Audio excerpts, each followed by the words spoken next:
Hey there, hi there, ho there, everybody. Mindful Pig here. And on this episode of the Two Tired Dudes podcast, Fundead, myself, and the rest of the basement gaming community will be talking about our favorite video games, what we love about them, and reasons why you should be playing them today, along with a few other topics. I'd like to thank everybody each week for tuning in, and we appreciate your views and support, and I hope you guys enjoy the show.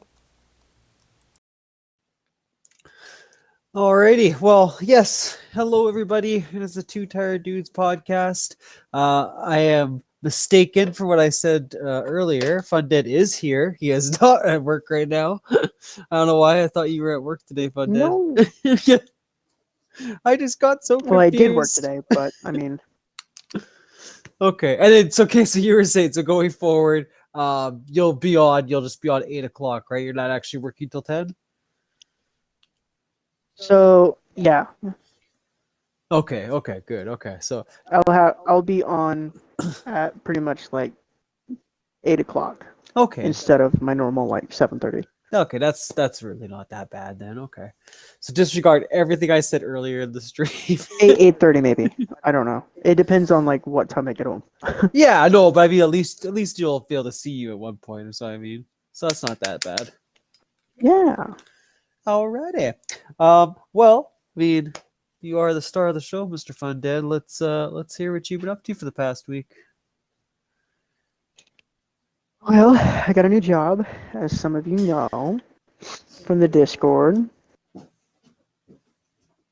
And whenever I got this job, today I found something out that is kind of disturbing. Oh, what's that? I'm the highest paid person at the shop, Wow, that's wow. which includes the team lead. The only one that's paid higher is salary. So Isn't that good for you? No, it's great for him, but it's I mean, it's shocking from like yeah, a manager point of view. yeah, Is it? it's pretty weird from a manager point of view, simply because that's not how that's supposed to work. Yeah, so It's like true that it's weird that your lead or manager is less paid than you. I was gonna say, is it because everyone's like Yeah, new, or is it like are they all been there for a while, or?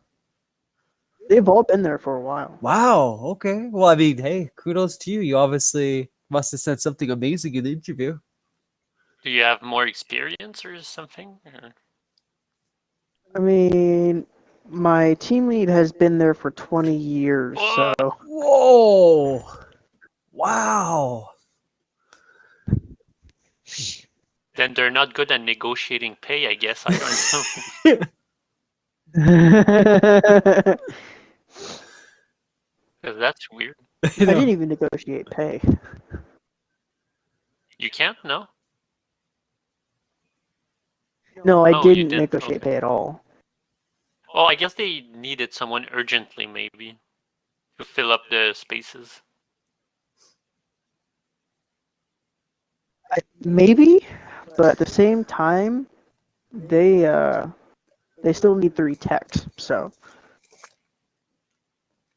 What's the with job? that being said, Walmart and automotive section. I see, okay.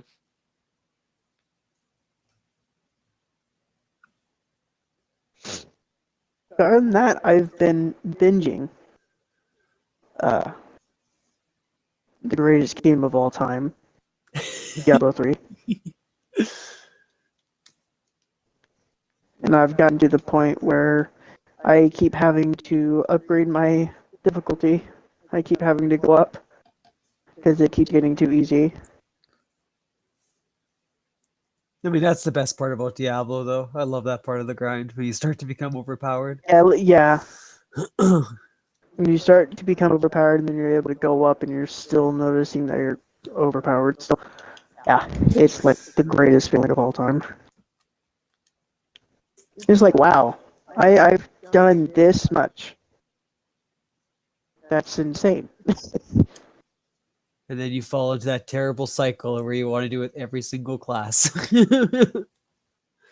Yep, that's where I'm at right now. I want to do it with every single class now. And I'm just like, no, we can't do that. We don't have enough time in the world to do that. Come on now. I'm still blown away And then you that you start got thinking, yes, you do. that. Yeah, wow, Funded. I can't believe you got such a good pay. Like, way to go, my dude. I'm still trying to wrap my head around how someone with 20 years would have less. Like, that's crazy.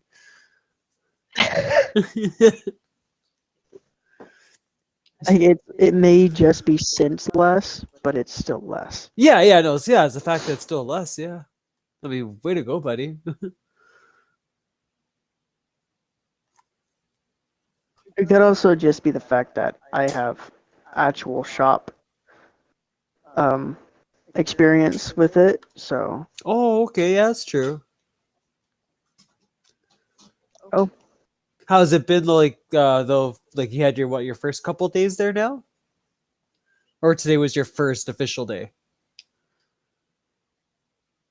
today was actually my first official day actually working alone. Oh, okay. So there's not always a crew of you in there. That's interesting. I thought there'd be at least two people always on staff. Um, so there is, but right now, um, since today was my first day alone, actually being able to work alone instead of having someone like stand behind me and watch me and all this other shit. Oh, That's what I okay. mean by working alone. Oh, okay, I get you. I get you. And do you at least like the people you're working with and all that? Seem like it's gonna be an okay team? Sure, Yeah, well, that's good. sure. I mean, in those, Sometimes they're a pain in the ass. Just to let you know. I get you. I just feel like usually that's the. Sometimes it's those.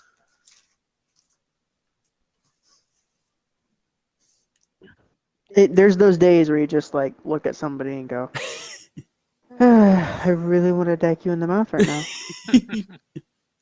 but I won't because I know better.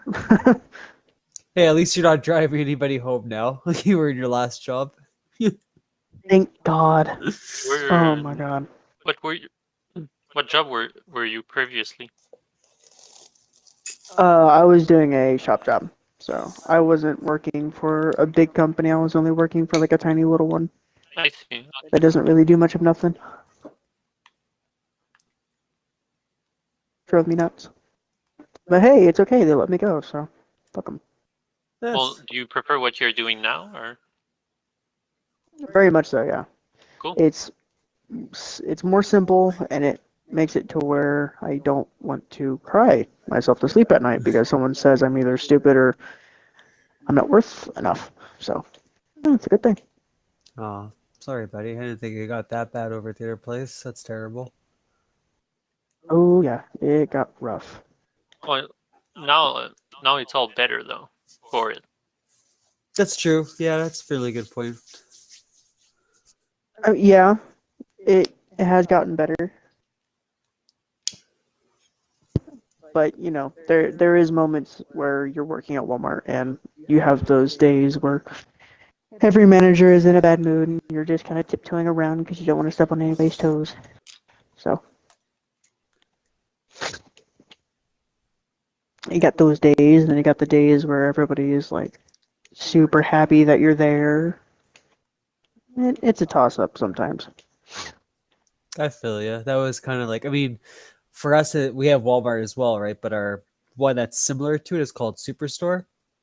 And yeah, it was like the same Yeah. thing there. It was always fun some days, and there's other days you're like, oh shit, Craig's in a bad mood today.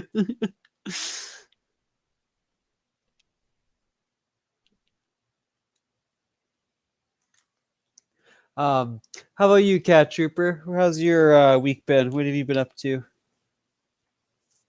I've been pretty busy. I haven't gamed that much actually. Oh, really?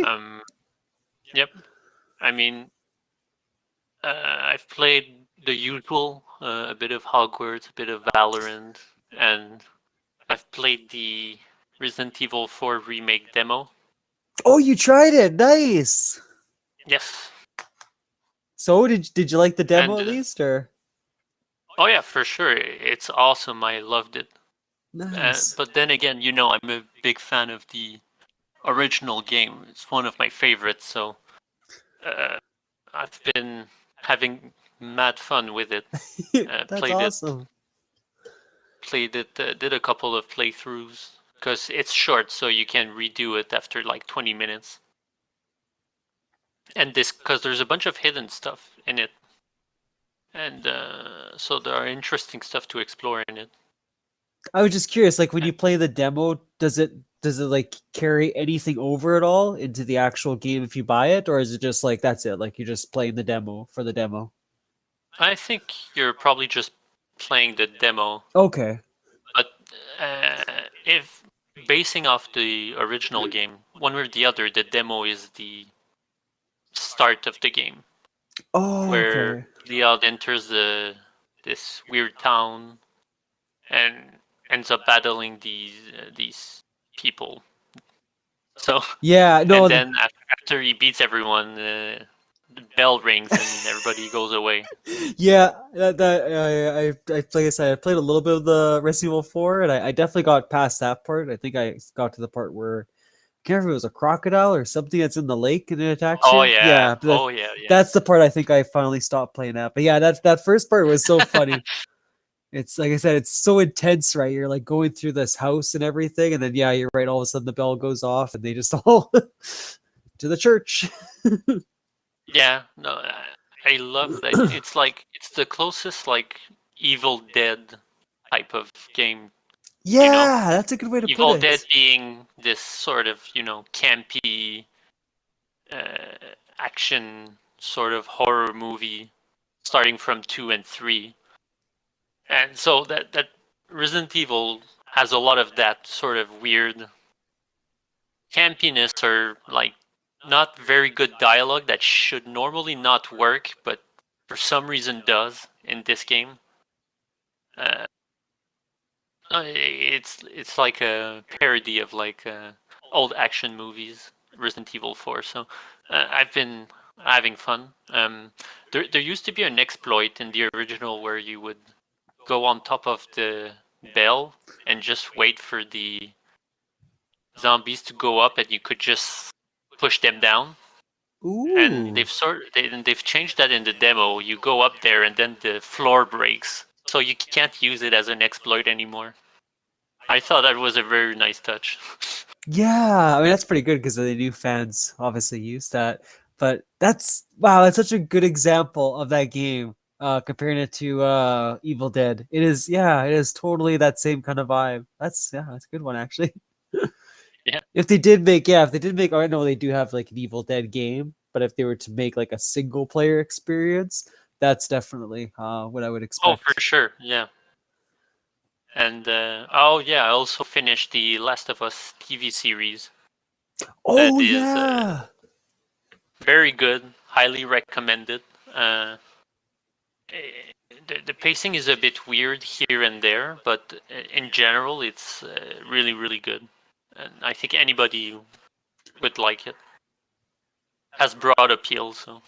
I know like it just happened, right? So I don't want to spoil anything for anyone out there. But was there like okay, how can I say this? Did they? I know obviously they stuck with the main ending, right? But Mhm. was there a little bit more added to it this time? You know, did they kind of change it up for the TV show, or was it like bang on exactly how the game went? Because I know, like you said, some Um, episodes were different, right? So I was curious if they changed that one up as well. yeah.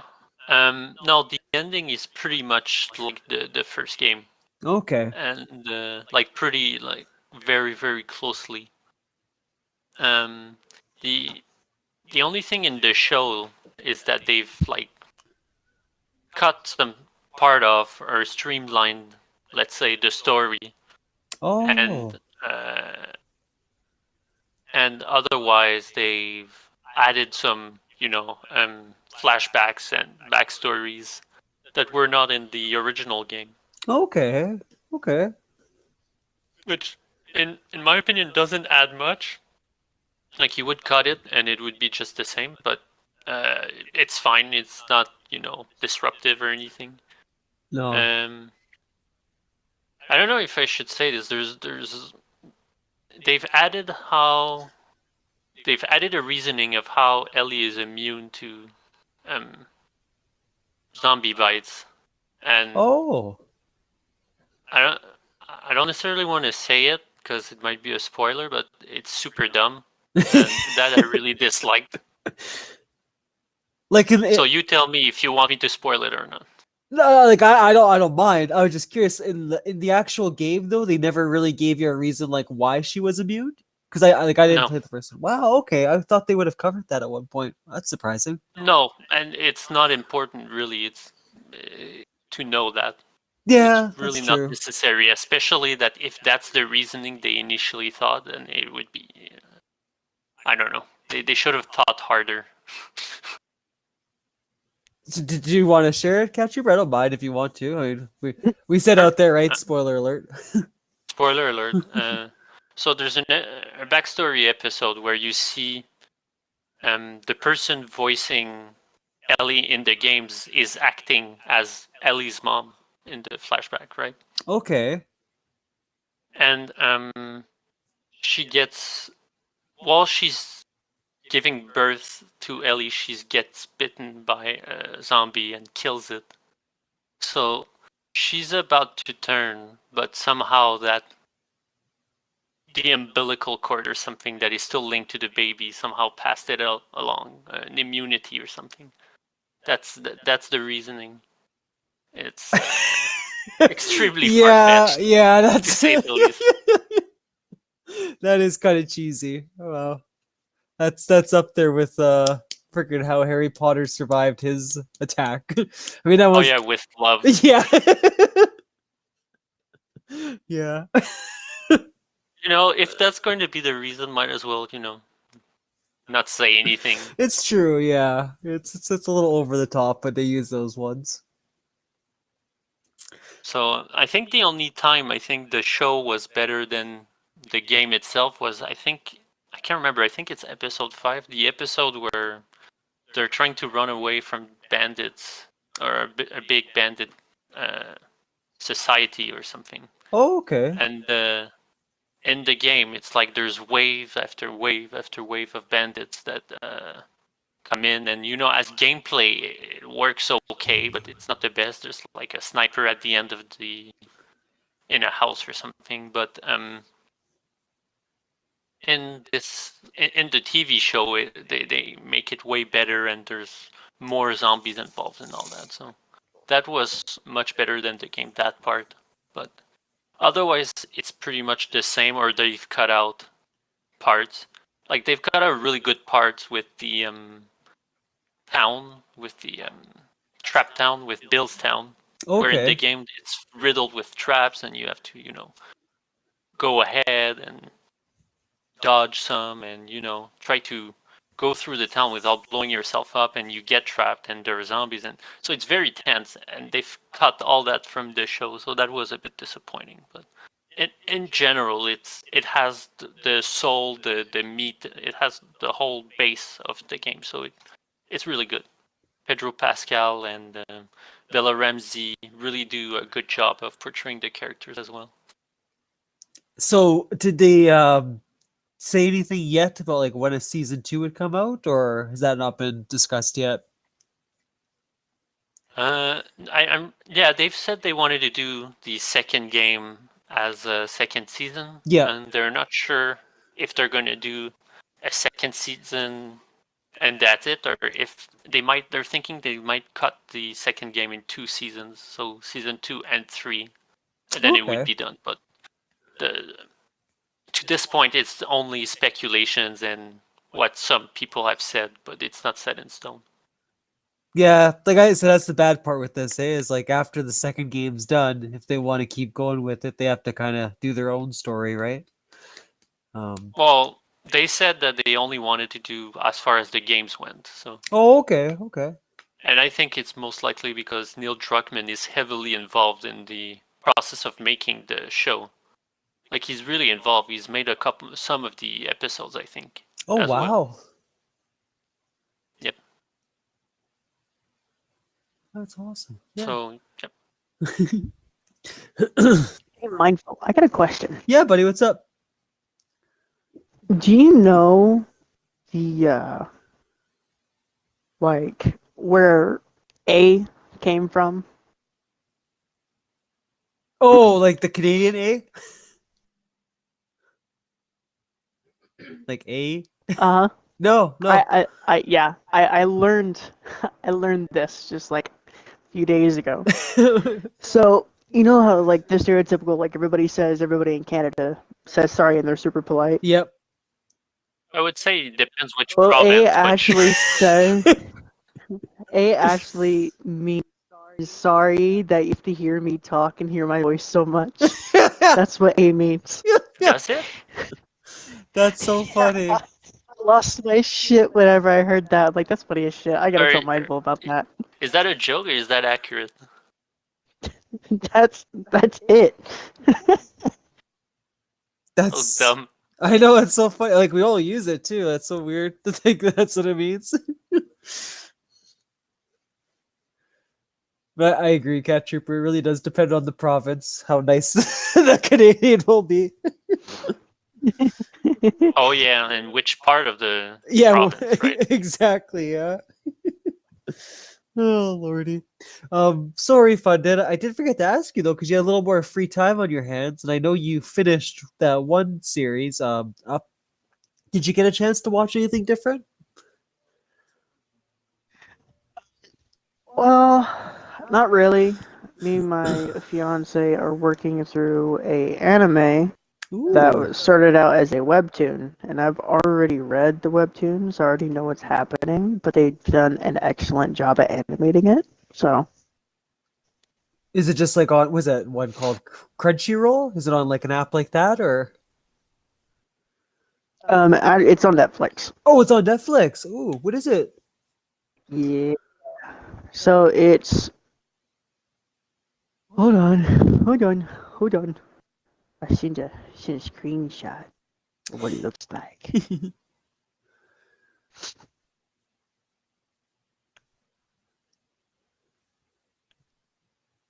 Where is it? There it is. Come on. Oh, that doesn't give me a good picture though. But is there a title to it? Bastards. Yeah, it's called Lookism. Lookism? Oh, okay.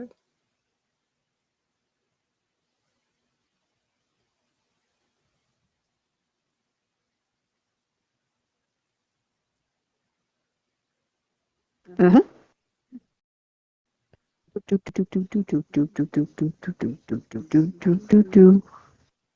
Technology, eh? Just wait. I know, right? There Technology you is go. Oh, there it horrible. is. Oh, okay.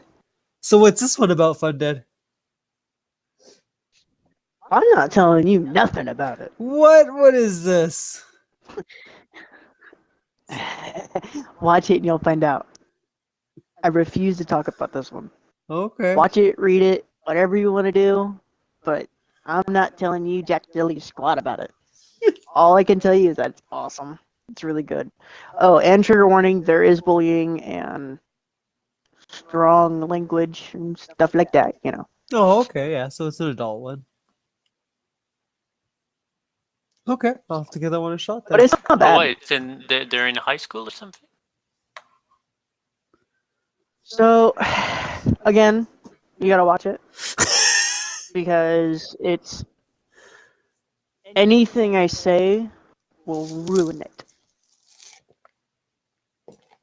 I get Oh, you. yeah. You just don't want to give away the spoilers. I guess people that are interested can look up the trailer if they want to spoil themselves. That's true. Yeah, there's probably the trailer. Um, The trailer actually gives a lot away too. Weirdly enough, it's one of the only ones that the trailer for an anime gives a lot of things away but doesn't explain anything. So it lets your mind run, but at the same time it gives away pretty much the plot. see, like that's still a whole genre of stuff that I got to give more time to. Like when it comes to animes, I haven't really watched that many. Like other than like I said before, the mainstream ones.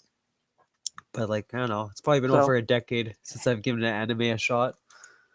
Yeah, same. I used to be big in it, Yeah. and I can't get into them anymore for some reason.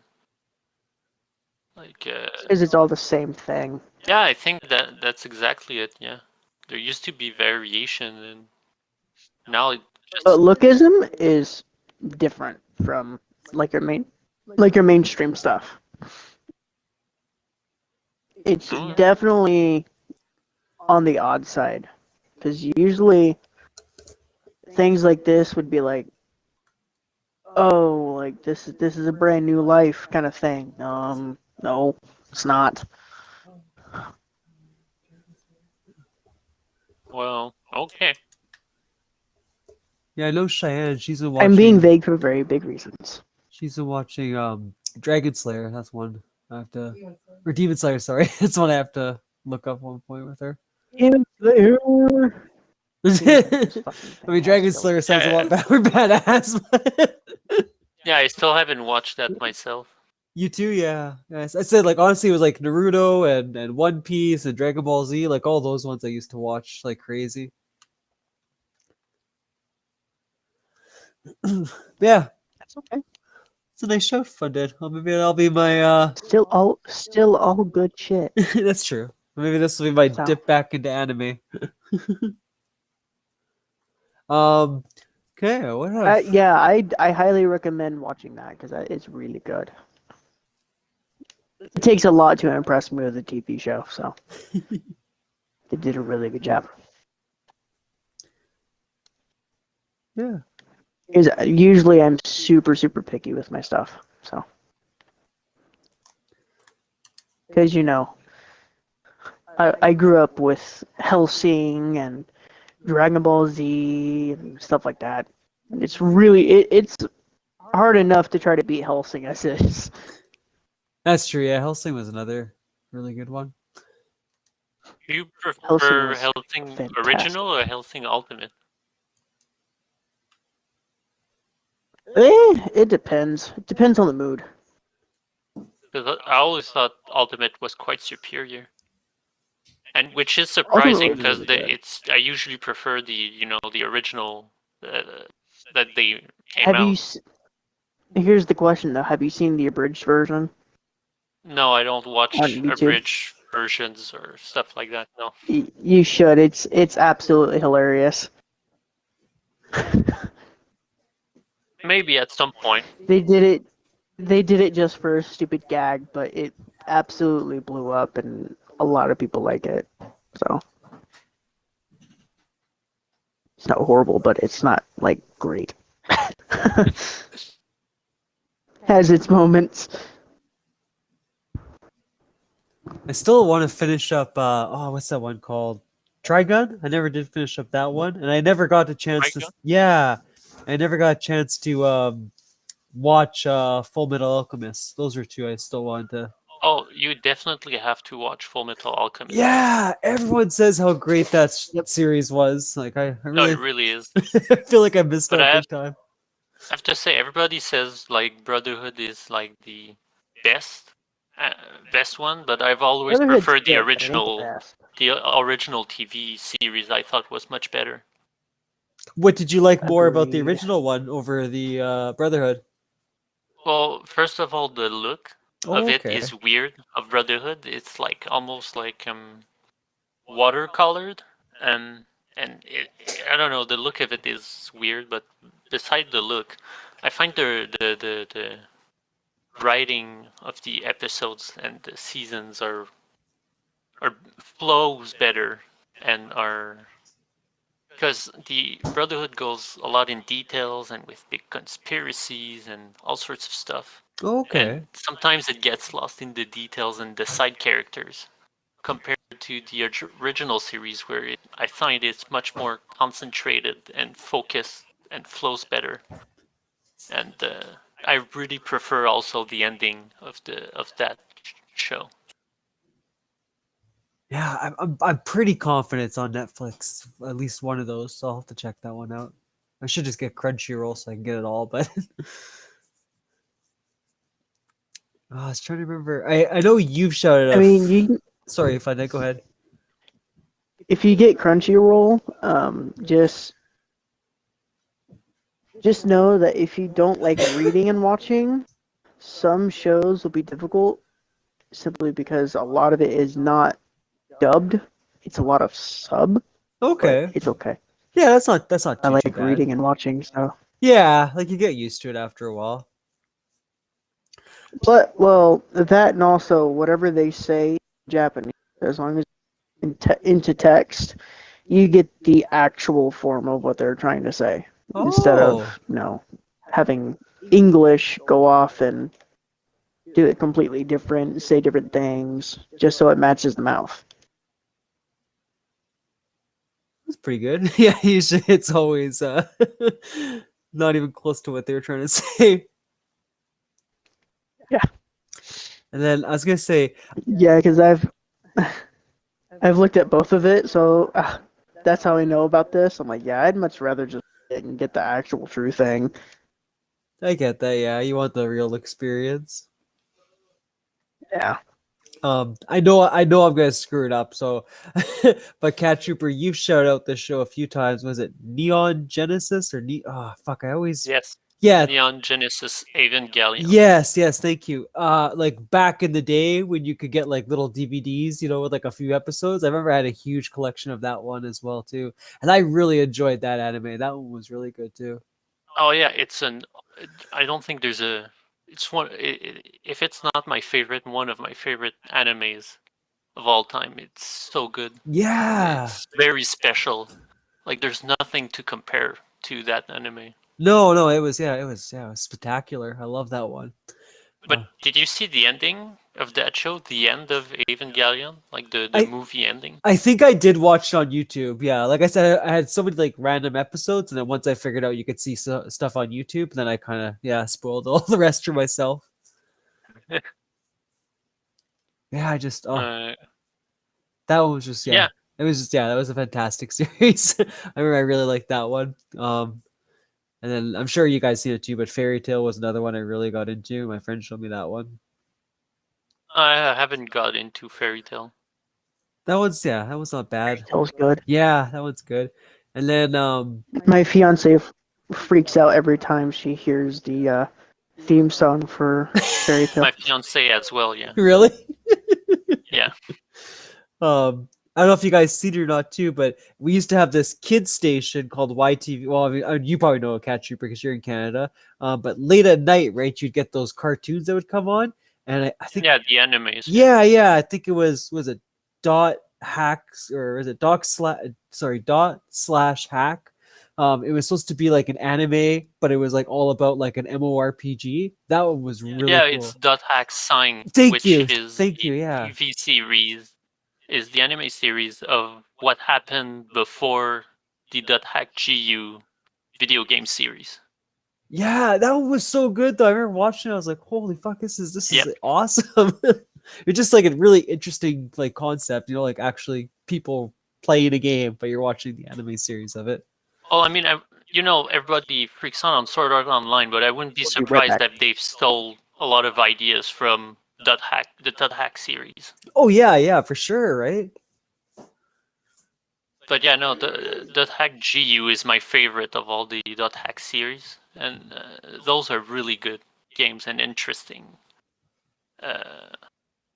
Well, like you say, interesting concepts that Yeah, they tackle. like you said, it was one of those animes that kind of stood out during those times. Um, trying to think, I know there was one more. Oh yeah, Yu Yu Hakusho. That one too, I went crazy for. I like that one a lot. I'm back. And Inuyasha, that was another good one too. I liked. Yeah, yep, Inuyasha. Yeah.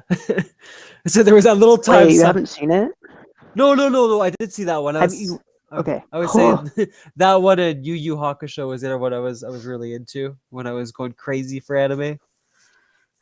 My brother actually showed me both of those. Whenever he was like, "Hey, come check this out," so I watched it for a little bit, and I'm like, "Yeah, okay, cool, I guess." And he's like, "No, just keep watching." So I keep watching.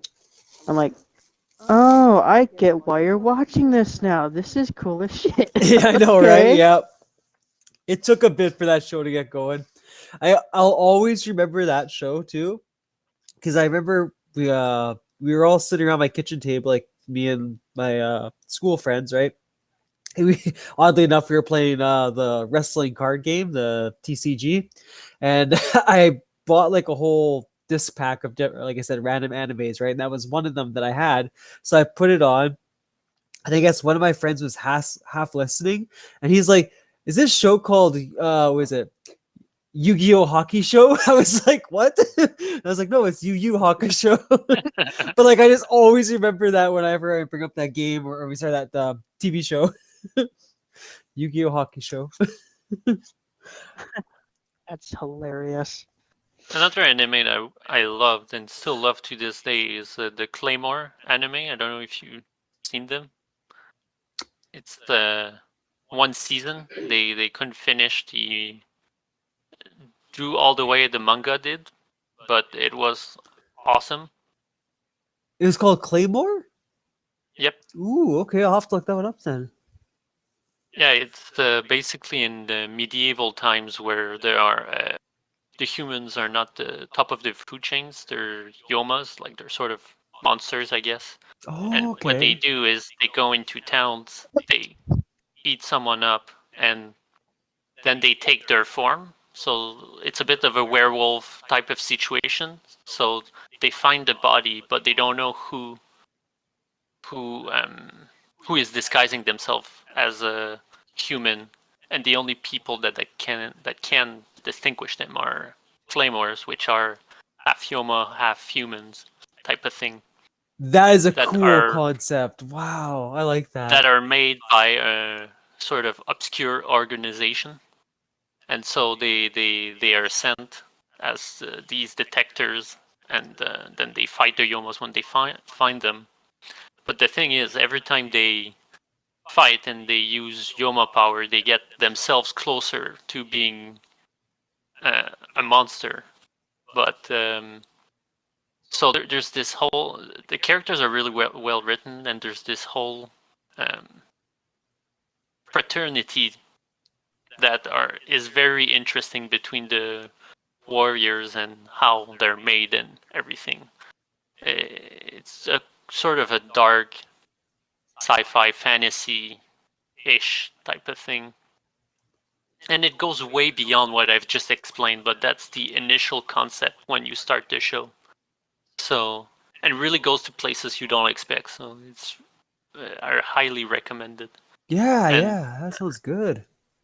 I also recommend that you read the manga because the manga goes way beyond what the show did, and again, it goes to in so much interesting places that I wish the show could have finished all the way through, because it's really interesting, and to get the full ending, you need to read the manga. Did they say why they didn't do all that with the show? Was it they ran out of money, or they just couldn't do it all, or? It's both. I think they ran out of money, and I think Oh, it okay. at the time I think the showing there were weird scheduling for that show, so it Oh, didn't do very well.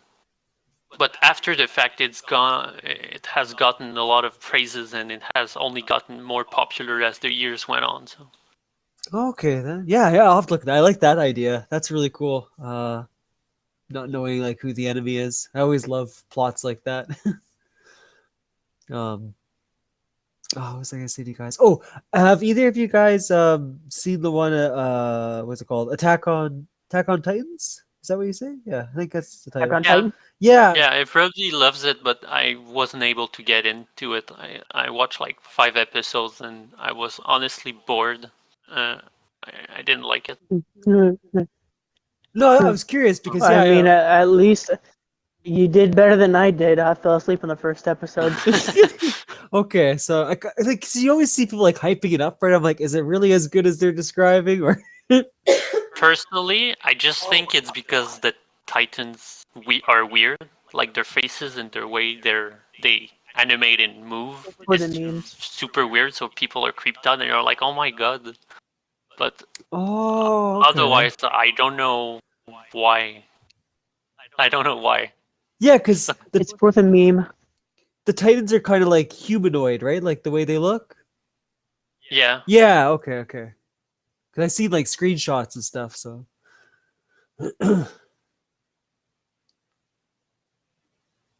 Okay, well, I have to go. Yeah. So, Oh, no worries, Cat Trooper. Thank you for coming on, buddy. no problem. No, it's a bit short today, but I have other stuff to do. No worries, I get it. You have a great night, buddy.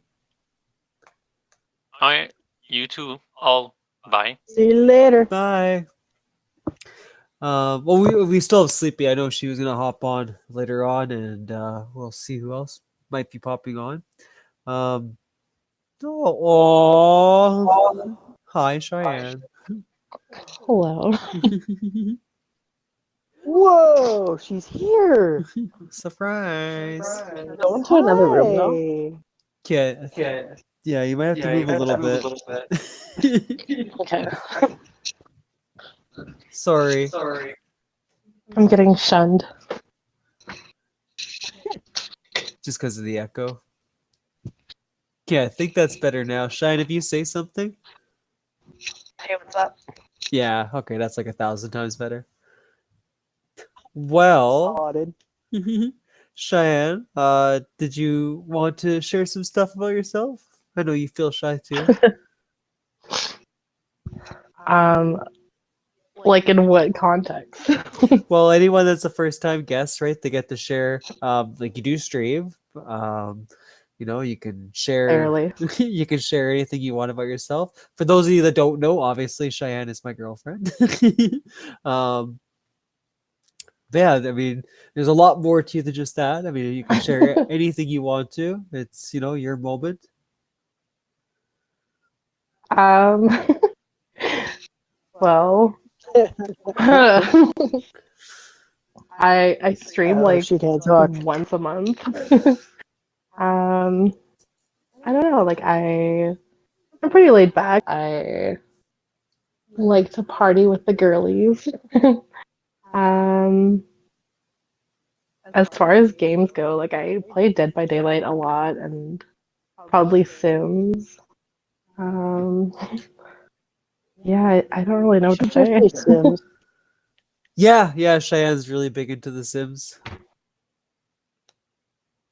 Not just The Sims too. You've had Tomb Raider, right? That's been another huge one for you. Yeah, like when I was Pretty- younger, that was like one of the first games I played. Same with Spyro. Yeah, okay. We're just gonna say when we were younger. Eh? I see that. That's a lot. I told you I'm shy. No, that's okay. I also was able to get Cheyenne into RPGs. So she's tried Champions of Norath and really loved that one. You'll be happy to hear Funded. Cheyenne is a big Diablo fan as well. She played Diablo 3 all the way through.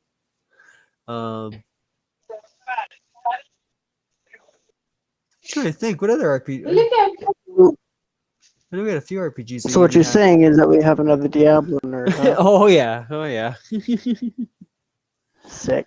And obviously Call of Duty Yeah, Modern did you Warfare forget 2. the podcast was still going? Yes, how could I forget? No. Yeah, Modern Warfare 2 is another big one for Cheyenne. Anyone with the Modern Warfare 3. Modern Warfare 3, sorry. Not so shy now, I see. So, It was dirty. well, Cheyenne, you and me usually have the same, obviously, weeks, minus the gaming part. Did you want to go ahead and say what we've been up to the past week? If not, it's totally okay. Honestly, for me, this is just gonna sound terrible, but I just had like a big party because it was my birthday this past weekend. Oh. So it was a lot of fun. We played some board games and did some mushrooms, and it was a blast. And then TV shows. Well, save me by one TV show that we've been watching, but you always get to watch a lot of unique movies and stuff. What's been this week's movies for you? I mean, I was watching like a reality show. It's called 20 Somethings Austin. So I binge watched that for like the last 3 days, and today I watched 13 and The Purge. I'm also on vacation this week, so I've just been like doing nothing really. Yeah, just watching movies and reading the plays. And then tomorrow, if anyone's on or not, sorry, I always forget the time, Cheyenne. I'll let you say that part, but you will be streaming tomorrow, like you said. I don't. Did you come up with a game? Are you going to do Life is Strange? You do Dead by Daylight? I'm I'm still on the fence. Usually I kind of just decide right before I'm going to stream. Yeah, of course. But probably Life is Strange. Continue with that. Would you say late afternoon? I guess because you said you didn't want to do it in the morning, right? You're gonna do your stream later. Well, yeah, like later in the day because like usually with my streams I'll make like different drinks, so I don't want to like start drinking super early. Breakfast mimosas. All right. So, while I wait for other people, I did have a little topic of discussion.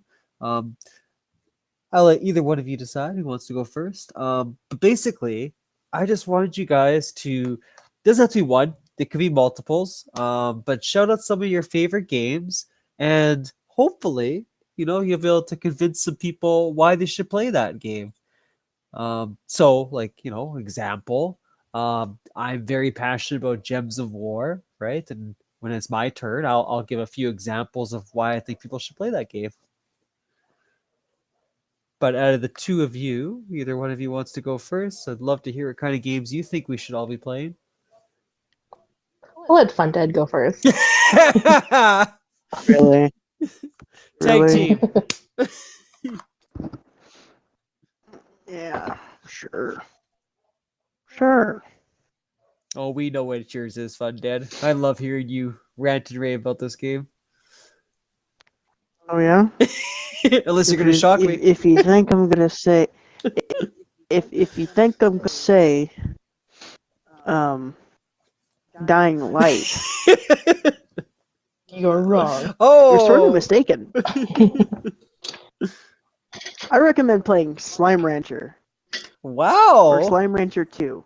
Either one. It is a fantastic game. It's cute, it's fun, it'll take you forever, and you can constantly do just random shit inside the game.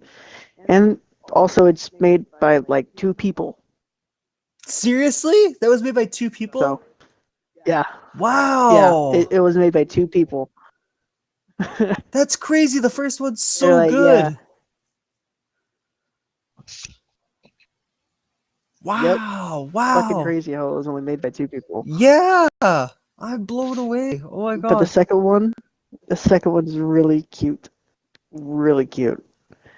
It's a completely different area, completely different farm. The farm's bigger. You can do more things inside of it. And it takes longer to actually continue the story simply because it takes more money, or they implemented a crafting portion to it, which is really cool. So, Is there, I like I Slime mean, Rancher too. obviously I'm assuming that there is, but is there like different slimes and stuff in the second one? Like I didn't even know there was a second Slime Rancher, I think, Oh. until a couple days like after it was launched. So actually, we got it day one. Me and my fiance got it day one. We downloaded it on day one. There are a few different slimes, but there are also the normal classic ones they had beforehand. But the new ones are pretty cool. Like there's a bat slime, and there's Ooh. an angler slime. I recommend playing it.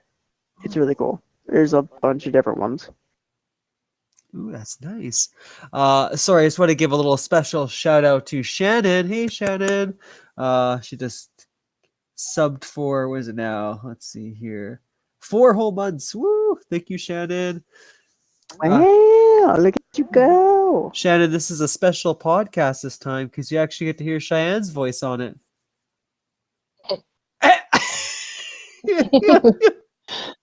It So mute self. exciting. There we go. No, that's really cool, Fundead. Yeah, because I want to give that game a chance. Slime Rancher 2. Like I was going to anyway, but I think I still have to finish the first one. I didn't get all the way through that one yet. Nor did I. It's okay. It's like the main thing I think, like minus the whole slime catching and all that, I love how that world starts off like difficult to navigate through, and like through all the different tools and stuff you start to unlock, you can literally like hover past walls and skip stages. Like, oh, that map was beautiful. They did an excellent job with it.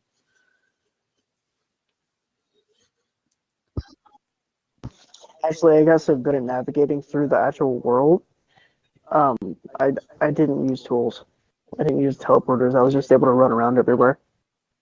I I just memorized the map that well. Yeah, I get it because you get so invested in that world, right? Like it's easy to like kind of memorize all the locations of things.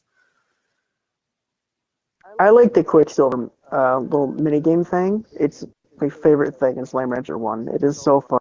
Yeah. Oh, that game was great. Like you get to run with Quicksilver slimes and shoot them with like electric bolts to get their little charges and ports. It's super cute.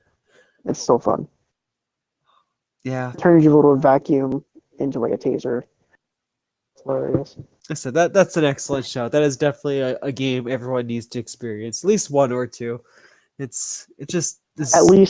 least play it for one full game day. Yeah, like it's just At least. such a different game It's than super pretty. anything else that's out there. Like if you like Pokemon, if you like catching stuff, just collecting things, it's just that's the perfect game for you. Seriously, if you like collecting things, play it because you can get your vacuum pack to hold up to 100 items. And if you collect 100 slimes and put them all into a pin, and if you get them hungry enough, they'll bust out of the pin and they'll just kind of explode everywhere and eat all your stuff. It's super fun to clean up. Super fun. Yeah, or when they turn into the tar slimes. Oh my god. The fucking tar slimes. You grab them and you throw them in the ocean, and then you look behind you and there's like 3 others. And you're like, Yep. God damn it. Why are there so many?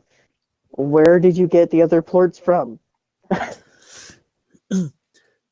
So, Cheyenne, I'm gonna bat here 1 for 2 now, and I'm gonna take a guess in my mind what your game's gonna be. But of course, I'd love to hear what game you think everyone should be playing, and what's your favorite game?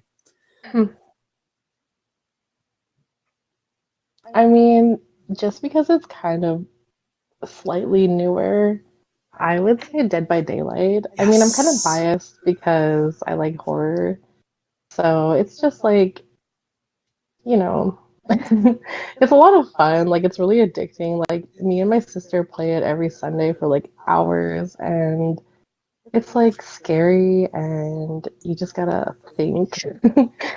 Sorry, I had like 2 drinks. I'm not the best at describing.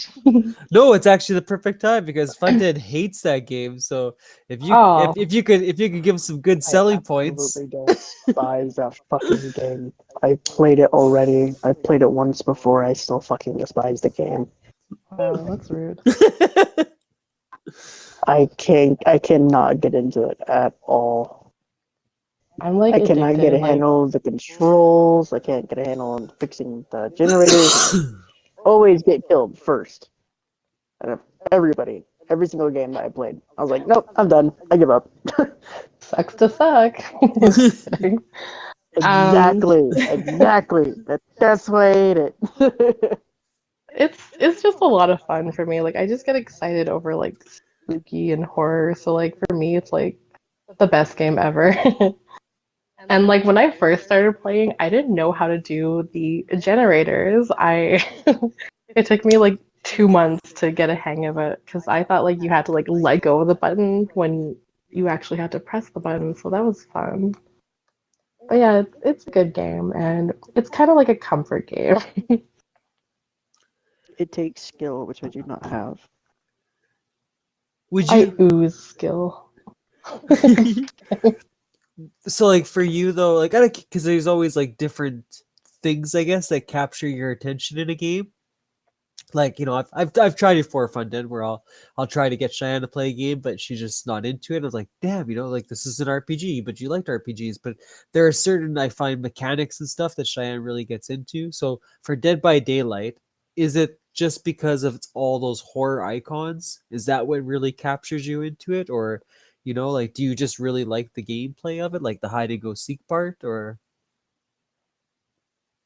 It's hard to say exactly what I like. It's just like, no offense to you, Matt, but I feel like sometimes when you want me to play a game, like you just hype it up so much, and I feel so pressured. I'm like, what if I don't like it? And then I don't like it, and then I feel like an asshole.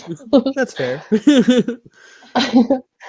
But no, it's hard to say exactly what I like. Like, once I play a game and I like it, I just like it. But there's nothing like specific about it. Like, I liked the Vampire Slayer, and I liked like a couple RPGs and Call of Duty and Sims. Like, I'm just kind of like all over the place. I just have to like, I don't Sims really is good. know. Yeah, I I don't like know what Sims. it is. It's just if I like it, I like it. If I don't, I don't.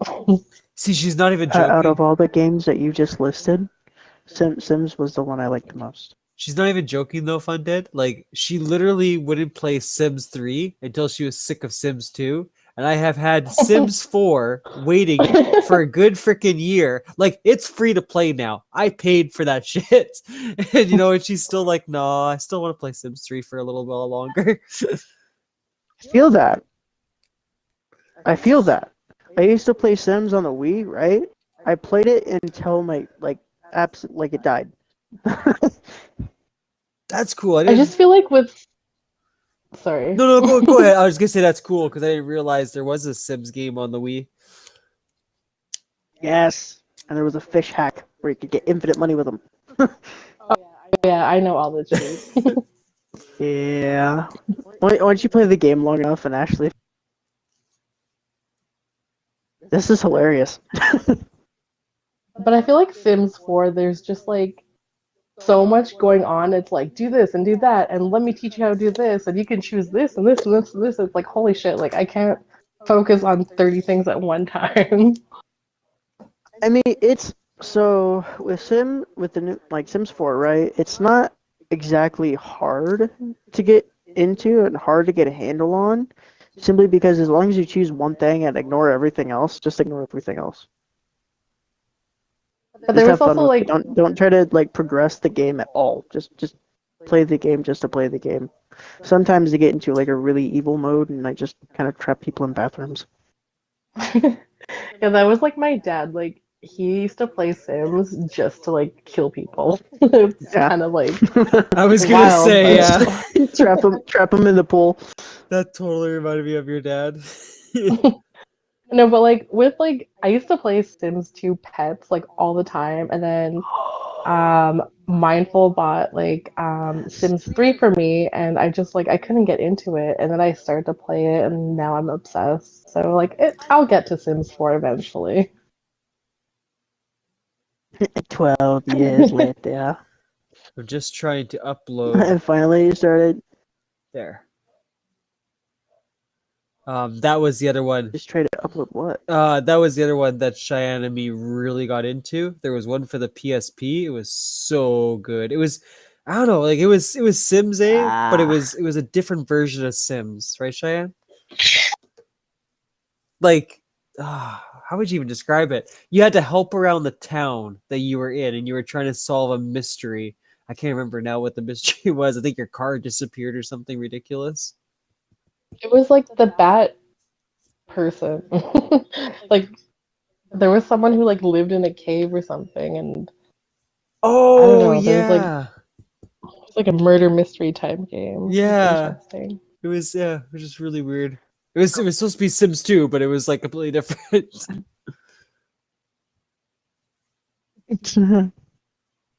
So I hate to burst your bubble, but I gotta get off here because I still have work tomorrow. Oh yeah, no worries, Sad Funded. days. Well, thank you for coming on, buddy. I appreciate it. But Yeah, it No was nice to worries. talk to you finally. I know. It's strange because usually, like, I'm on Discord, but I don't ever talk to anybody on Discord because I'm silent. But I will catch you guys next time. Yeah, yo. Have a good night. Bye, You Fun. guys as well. Thanks, Fundead. Adios, amigo. Late. Spanish. Don't do that. You'll confuse my brain. Like I said, we still have a few other people that might hop on, so we'll go for a little while longer. Thank you. Is that okay, Cheyenne? Are you comfortable? No, I'm really uncomfortable around Well, you. I know that, but like, could you bear it for a little while longer? Yeah, no Okay. problemo. Oh, thanks, Problemo. Um, yeah. So I didn't get a chance to really say what I was doing this past week. So even though you get to see it all the time, you get to hear about it now. So What mysteries have you been up to? yeah. So yeah, there was The Good Place that I was hinting at earlier that Cheyenne and I were watching, and we had a good laugh about it today because I was saying to Cheyenne that this was that one show that like literally makes you cry all the freaking time now.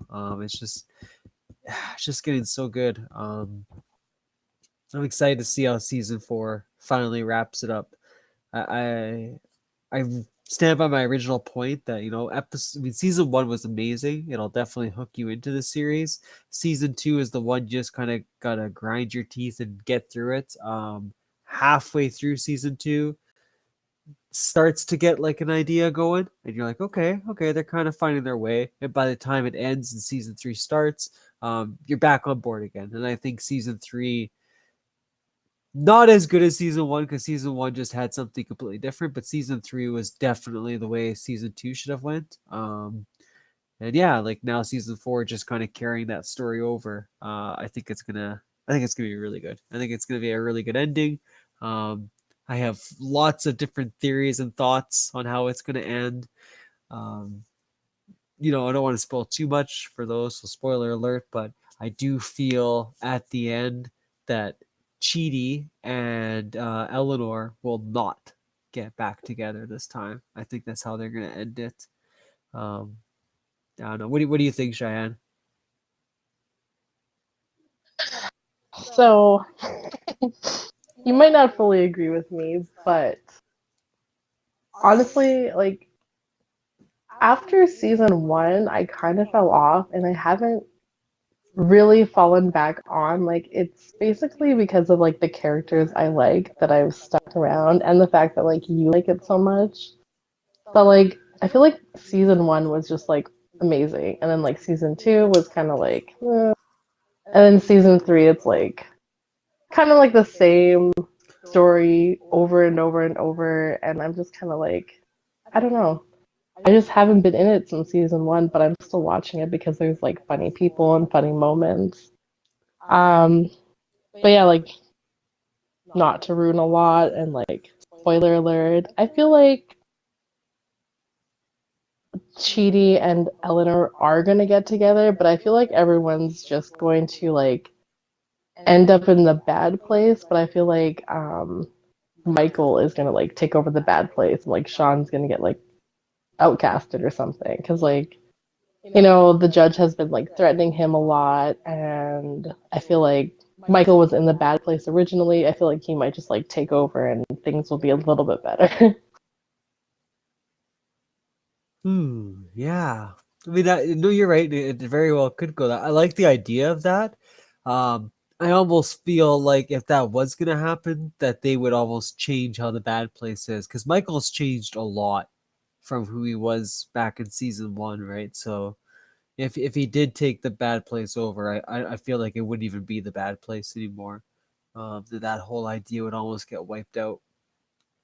I just feel like at this point, like the good place is just out of sight, out of mind. Like it's Yeah, just never gonna happen. yeah, like we got to see it in I think it was close to the end of season 2, which was perfect because it was as cheesy as I thought it was gonna be. If you don't remember, that's the part where those 4 people came up, right? And they're like, okay, we had a meeting Yeah. about it. Now we have to have another meeting. Yeah.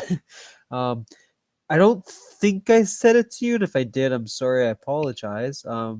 But to like help your point a little bit more too, is that's kind of why back when I was first talking about the show, I said that The Good Place itself would have been better if it was a movie, because that was a really good season. And I think, like you're saying, like now it's kind of dragging on because it is a lot. It's reboot after reboot after reboot.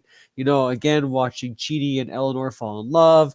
Again, Jason and Janet taking their time to get back together. Like it's always going to be that way because that's how the show wants to continue, right?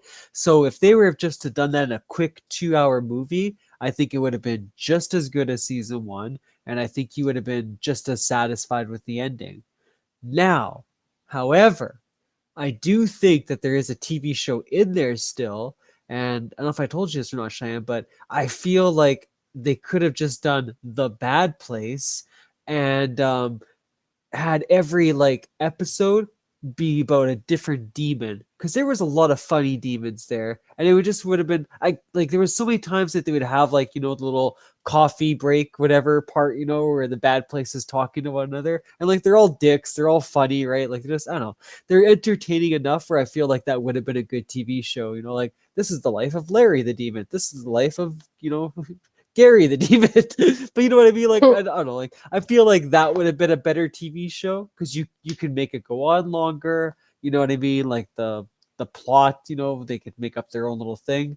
But just yeah, I don't know. I feel like The Good Place would have been better as a movie, and if they really wanted to do a TV show, it would have been cooler to see the life of all the demons and like how they, you know, what they do on a day-to-day basis. You know, this is completely off topic, but it's on a similar topic. I I saw this meme once, and I am like dying for it to actually happen, but um, it was like they should make a series out of all the 13 ghosts from 13 Ghosts. Like that would be a Yeah, great movie, your yeah. TV show. That I'm surprised. Like I've seen that pop up before when you and me were talking about that. Like, you know, our phone's listening to us, obviously. But I mean, as a Netflix like quick mini series, that'd be so easy to do. And you're right. Like every episode, whether it's an hour and a half long, it could be about each one of the ghosts in that chamber. Yeah, that'd be really cool because there were some really neat ones they had. I've also seen like a meme going around, or like I guess it's not really a meme, it's more so like a idea or thought, but people were saying that they should make a you second part where it's all about love because like once those two got together, she had like murderistic like character or oh my god, murder characteristics. And you know, like she was used to that already, so I feel like they should do a second part about her life. Yeah, because didn't she at that point when in that show or whatever, didn't she already kill someone? Yeah. Was it as bad as him or was it just one person? Um, it's a little fuzzy now, but I'm pretty sure it was just like her ex. Oh, okay, okay. So it was just your ex. But I remember like the parts I watched with you in the show, she does like yeah, make comments and stuff for you. You feel like she could do it again. And like they both had like similar like tendencies, like it was like a crime of like passion and like they just didn't want to lose that person and yeah, and she's like killed people. I don't know, it would be kind of interesting. And that she's like a really good actress too. Like she was in Hill House and like Blind Manor and all that. That's where okay. I always forget where she's from, and then you bring it up again, Hill House, which was another fantastic series. I just need 20 seconds. Yeah, yeah, no worries. I got a comment here I can read out while you do your thing. Okay, hold on. Okay, so we got the Juggernaut and Sleepy. Hello, everyone. Shannon, if you're still on too, you are more than welcome to shout out any of your favorite games. But here, let's see. What did the Juggernaut have? So the Juggernauts was, by the way, favorite game is Final Fantasy X, and you should all play it because the story is amazing. The gameplay is the best for a turn-based JRPG, and the music is incredible. I get so fucking blurred up after 7. I can't even think what Final Fantasy X looks like, so I have to look that one up again.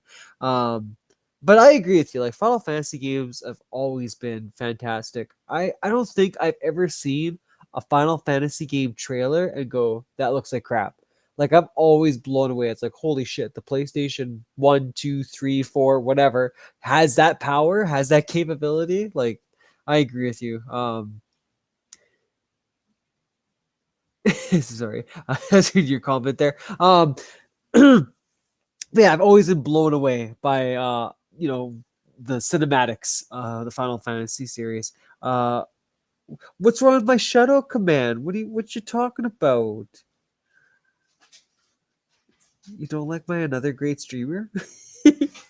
Got out a bit of work later. Thought I'm heading home. Okay, don't worry, Sleepy. If you're able to hop on, you're more than welcome to. If not, I totally get it.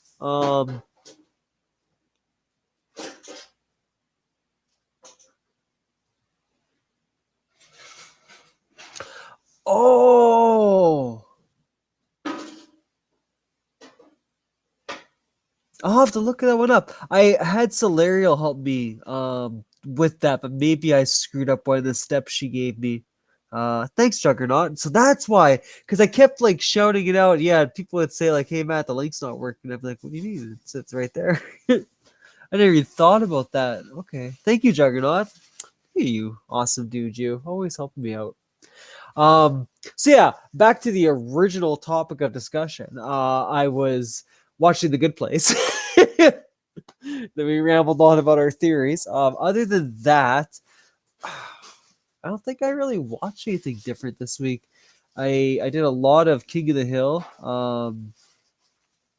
Yeah, that's pretty much it. I think I just watched a lot of King of the Hill. Of course, gonna hop over to this traffic. So no worries. Don't get into a car accident now. Video game wise, I obviously did a little more Red Dead 2. We are on chapter 4 now. So I got 2 more of the main chapters and then 2 more of the extra parts, I guess. It's supposed to be 8 chapters in total, but the way the description read it was the main story was chapters 1 to 6, and then there's supposed to be 2 additional chapters that carry on the story. So I'm assuming chapter 6, like I know it's gonna happen. Arthur dies, and then I'm assuming 7 and 8 is my revenge for Arthur. I don't know. We'll find out though. Yeah, so we had that one. We what'd you call it? Vampire Slayers. We were playing Vampire Survivors.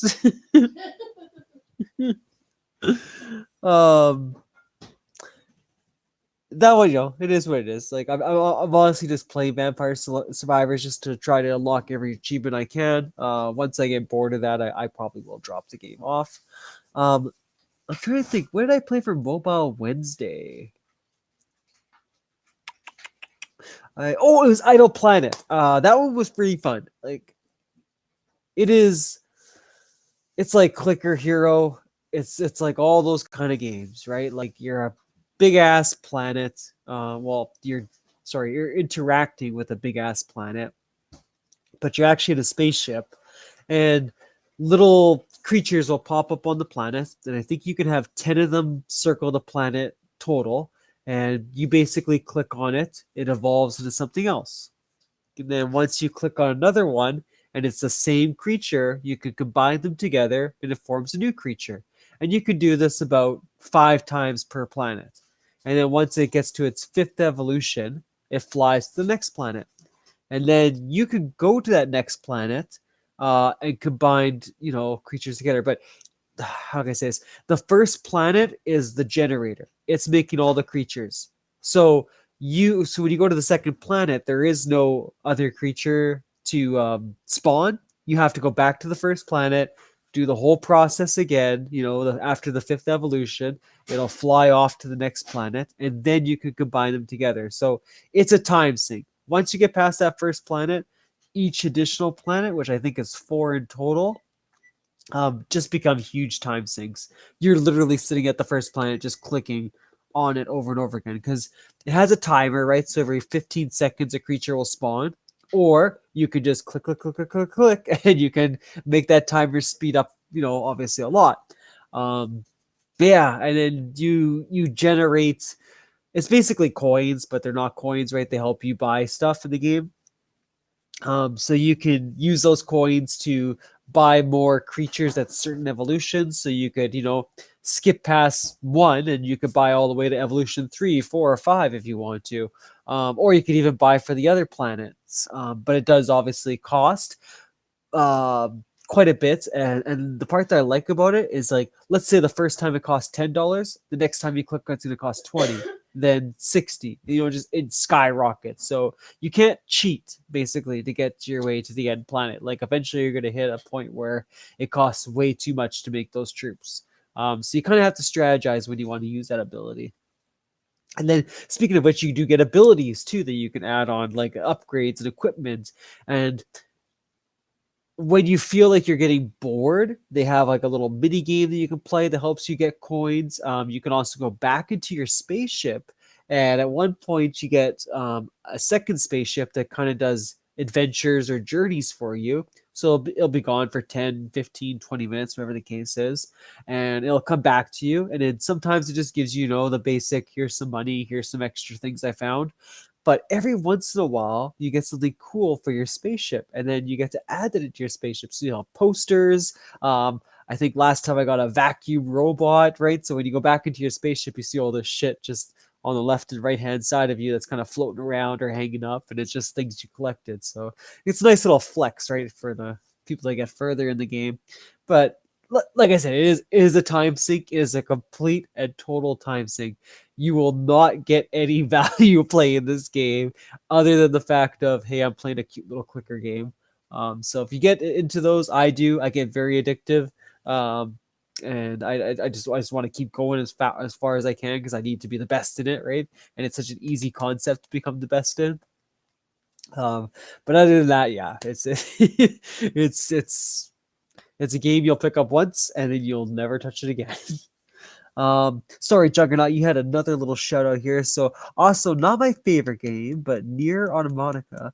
Oh my god, Automata. Oh my god, I can never say that. You know what I mean. Near Near Auto is another absolutely incredible game with amazing gameplay and amazing music. See, I haven't tried that series out. I want to though.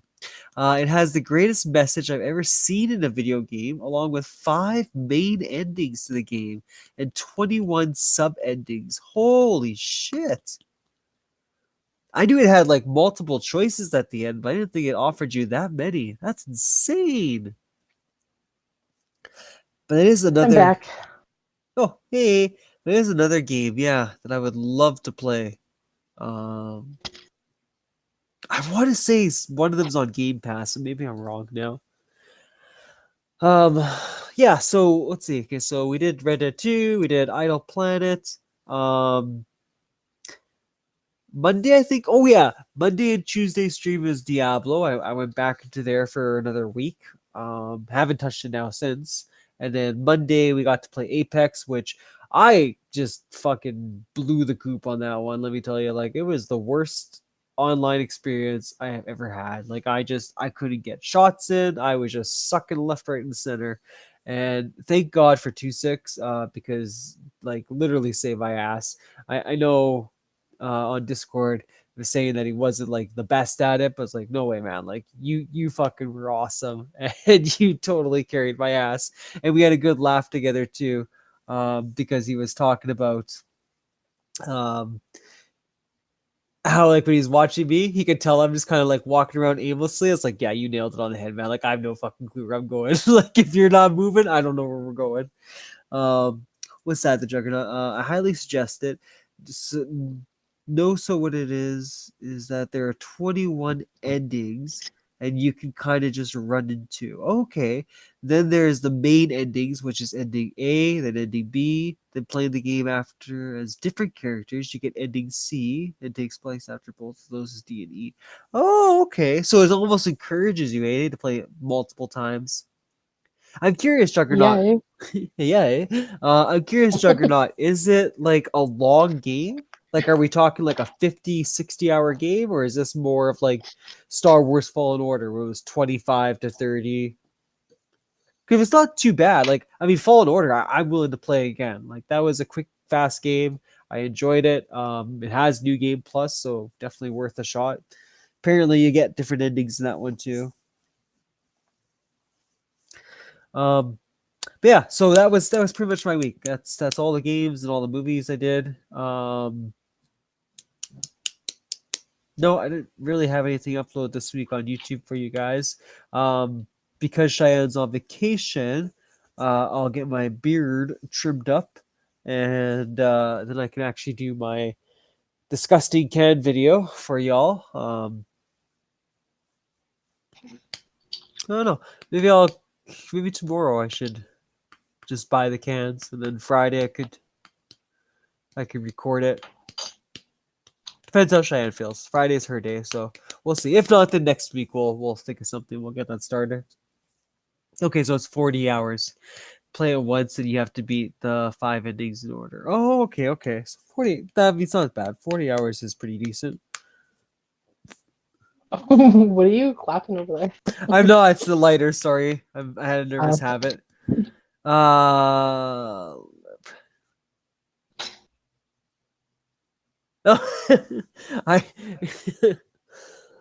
that'd be one heck of a trip to travel for a beard trim.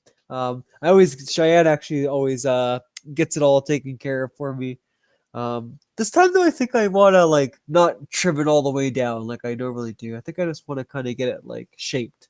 We'll see what Cheyenne can work out for me. I got bud. Thank you. Oh, sorry, Juggernaut. I didn't see the one before it. Okay, sorry, but the music is absolutely incredible in so many ways. It just, if you go to play it, just know that there's an extraordinary dark moments. Oh, that's okay, I don't mind that. And it's built to make you feel depressed while you're playing it, kind of. The final ending ties it together, though, and it's super emotional. You know what? I don't mind that because I can't think of a lot of titles now, but was it The Devil's Rejects? If you ever seen that movie literally at the end makes you feel bad for the serial killer. So like, I've been there. I get that. Have you watched that one all the way through, Cheyenne? Yeah, of course. Okay, no, because you just sometimes you always discuss the House of a Thousand Corpses and the third one you liked, but I never heard you really talk about the second one. The third one was all right. Yeah, it was more action, I found, than anything else. I feel like it's not the same without Captain Daddy Spaulding. Oh no, I totally get you, Juggernaut. Like I said, obviously I'm sensitive to people that go through those kind of things, whatever the topic might be. But when it comes to like games, like movies and all that, like I look at it more as the story itself, right? I don't take offense to things like that. I do. Okay, I do have one thing to say that I saw on Twitter a couple days ago. Now we're on this kind of topic about taking things for offense. It's just sometimes you see stuff, right? And you gotta laugh a little bit. Okay. So this person had a post about the Harry Potter game, right? We all know like there's that side of the fence, right? So understandable. Okay, I totally get it. Whatever side you're on, I'm hearing both points. But it was the fact that literally, like, they were taking a stand on it, right? Don't play Harry Potter. You're not an ally if you do, and all that stuff. And then right after, like, right before that tweet came out, they had another tweet where it was like, I love Michael Jackson's The Thriller. And it's like, do you not understand? Like, do you not see why someone might not take you seriously? Like, you're against that for, obviously honest reasons and all that, but you're supporting Michael Jackson when, like, I don't know, I just had to shake my head. I was like, you kind of lost the train there. Anyway, that's Mindful's rant for the day. My video game, however, like I hinted at earlier, was going to be Gems of War. So for those of you that don't know, I mean, obviously anyone in the Discord, anyone that watches my streams knows how much I love it. I haven't played in a very long time. I did fall off that bandwagon, right? But I would still highly, highly, highly, highly recommend that if you haven't tried out Gems of War, please do. First off, it's free to play. You got nothing to lose. You know what I mean? Just download it, you're good to go. It's on mobile, it's on Switch, it's on PC, it's on Xbox, it's on PlayStation, it's on anything you possibly have in your hands. So very easy to access. The main thing that I love about Gems of War is if you're a big RPG fan, if you're a big Match 3 fan, if you like puzzle action kind of games. I've always I love puzzle games on their own. They're fun, they're exciting. I love the match 3 concept.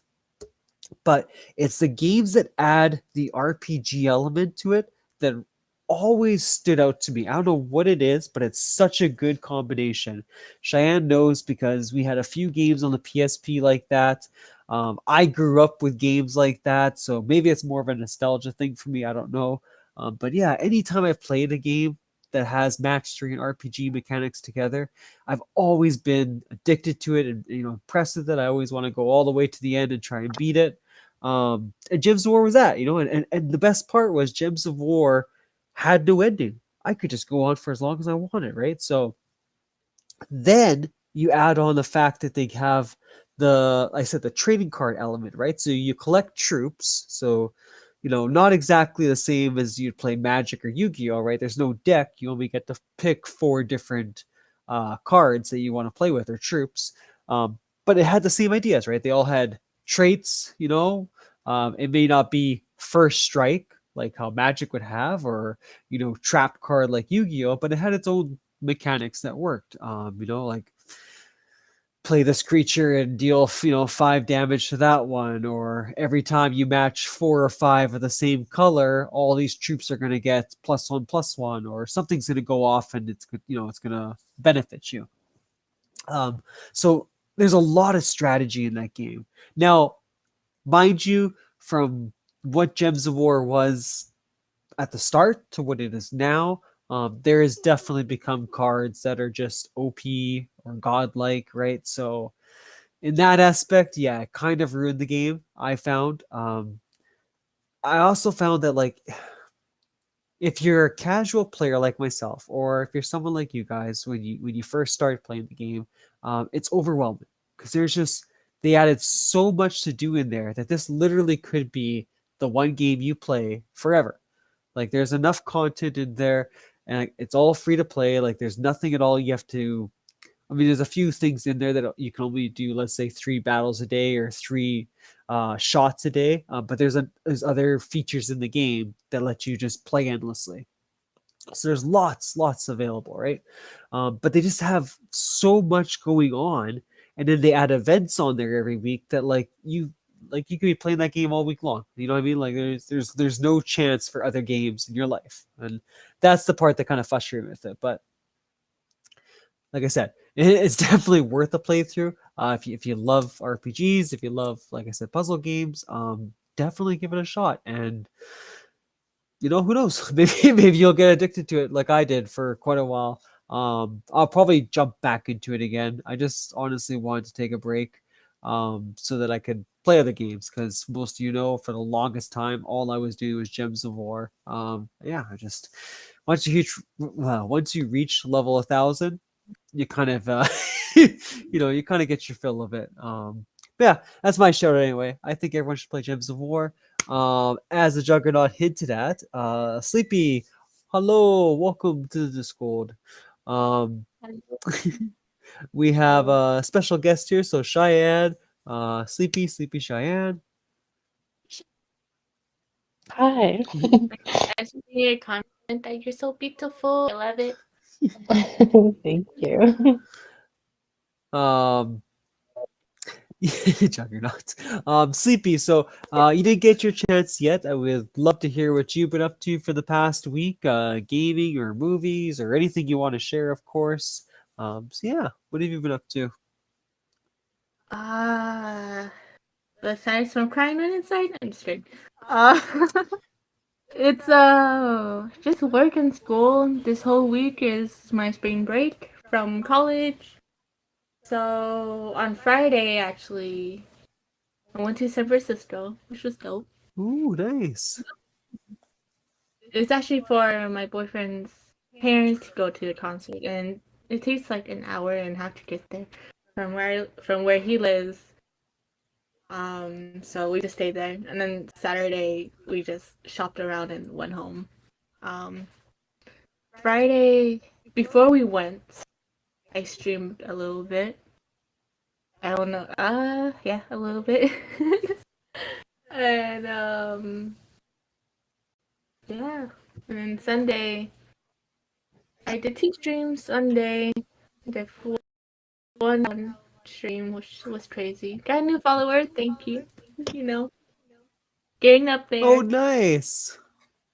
Just need 15 more followers, and then if I don't hit affiliate, Woo! Good job.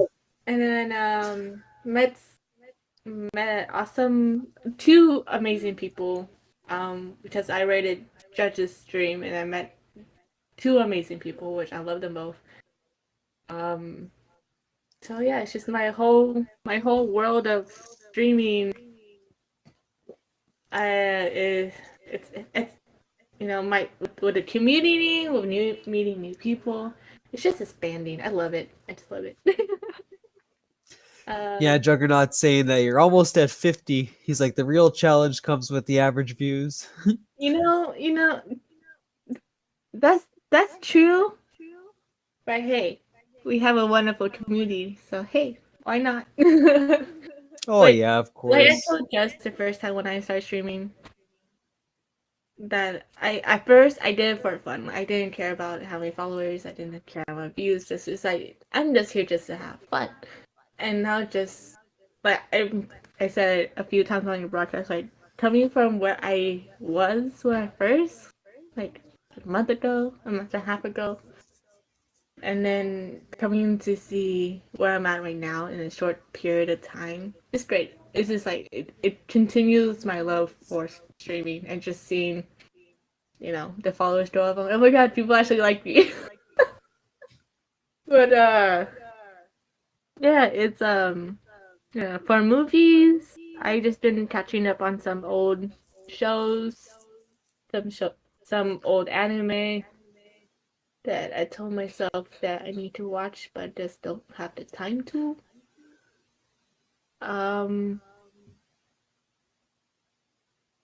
But yeah. And then yeah, it's so great. No, I was letting you have your chance to talk. Juggernaut was just adding to his comment there.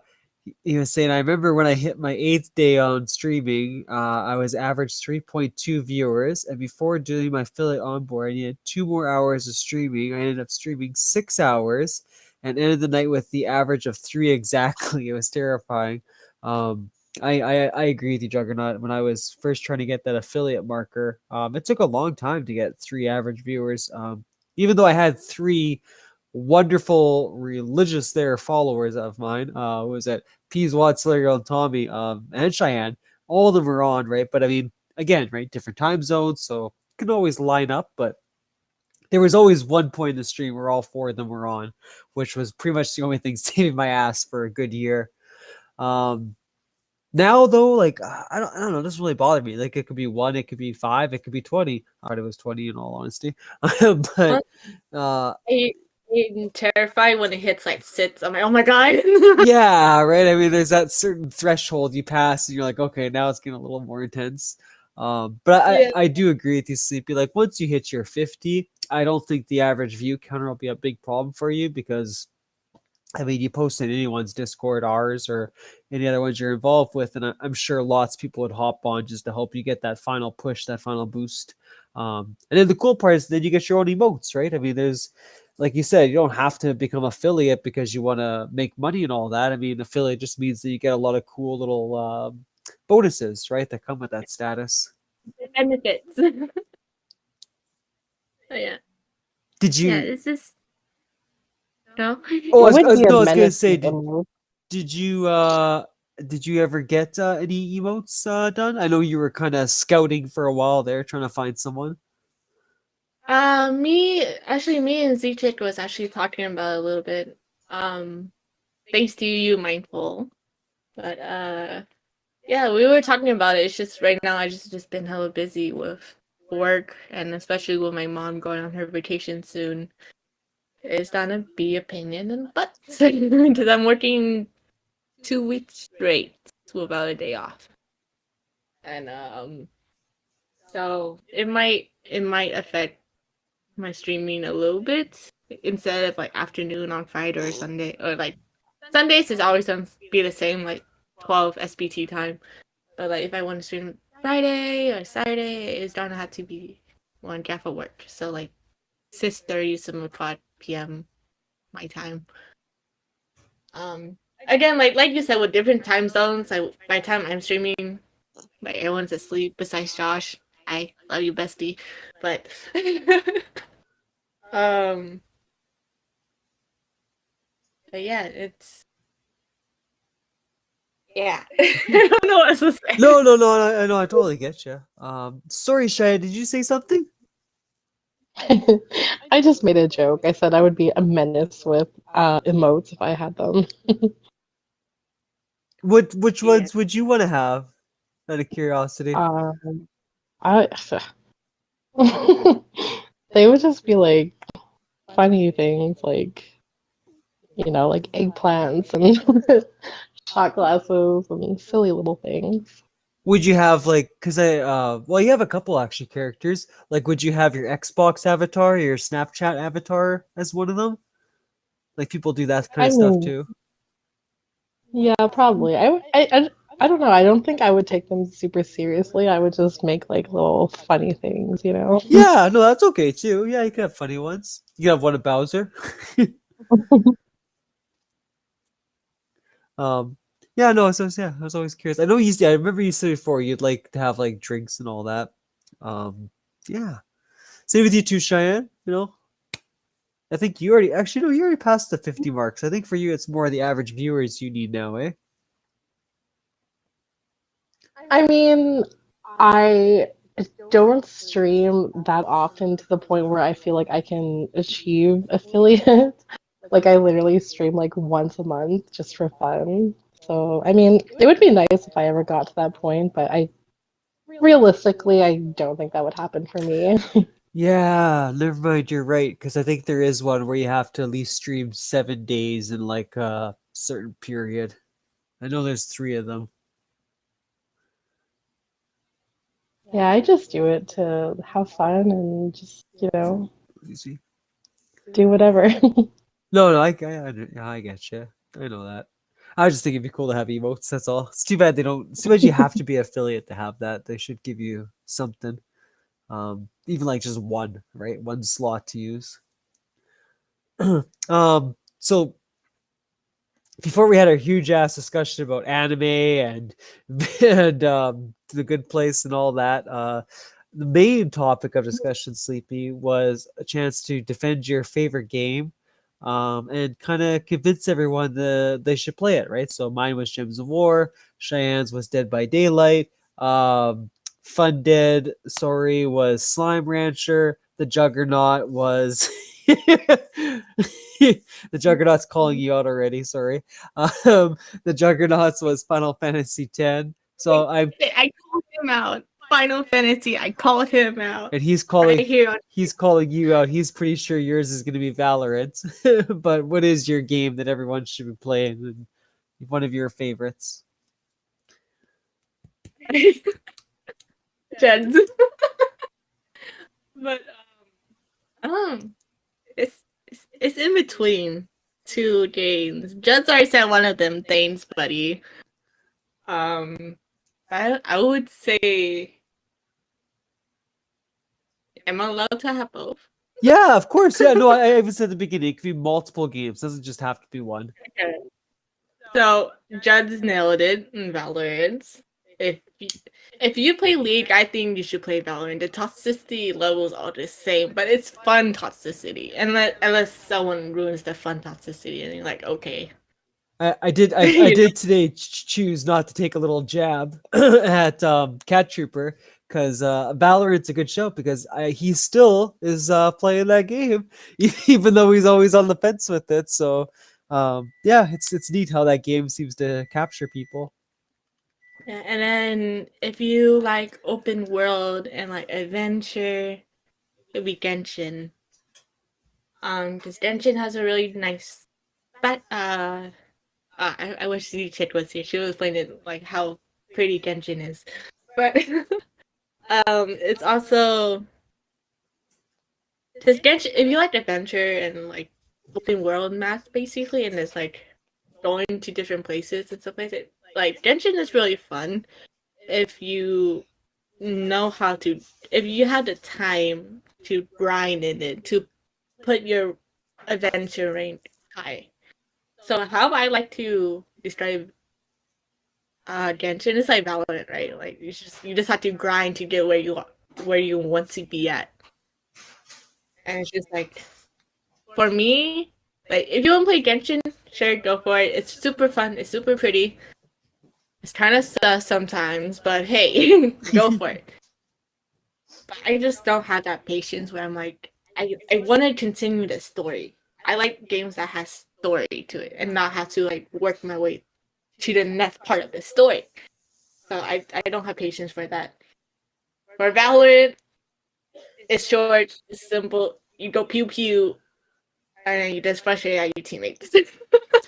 I am curious though, Sleepy. Like, if you didn't have like your boyfriend and like the friends that you have made right for Valorant, and you were just like kind of playing it by yourself, do you feel like you still would have been into it as much as you are now, or do you feel like playing with them helped you enjoy the game a lot more? Definitely, like they have more of an impact of me playing Valorant because majority of my friends that I play with, besides my boyfriend and my high school friend Aaron, besides us three chaotic people playing together. If you watch the stream, you know my boyfriend and my high school friend Aaron are like the most two chaotic people that likes to bully me. Because people like to bully me on my stream. It's crazy. I'm like, what the hell? And then even Josh bullies me on his stream. I'm not in his stream. He just bullies me through chat.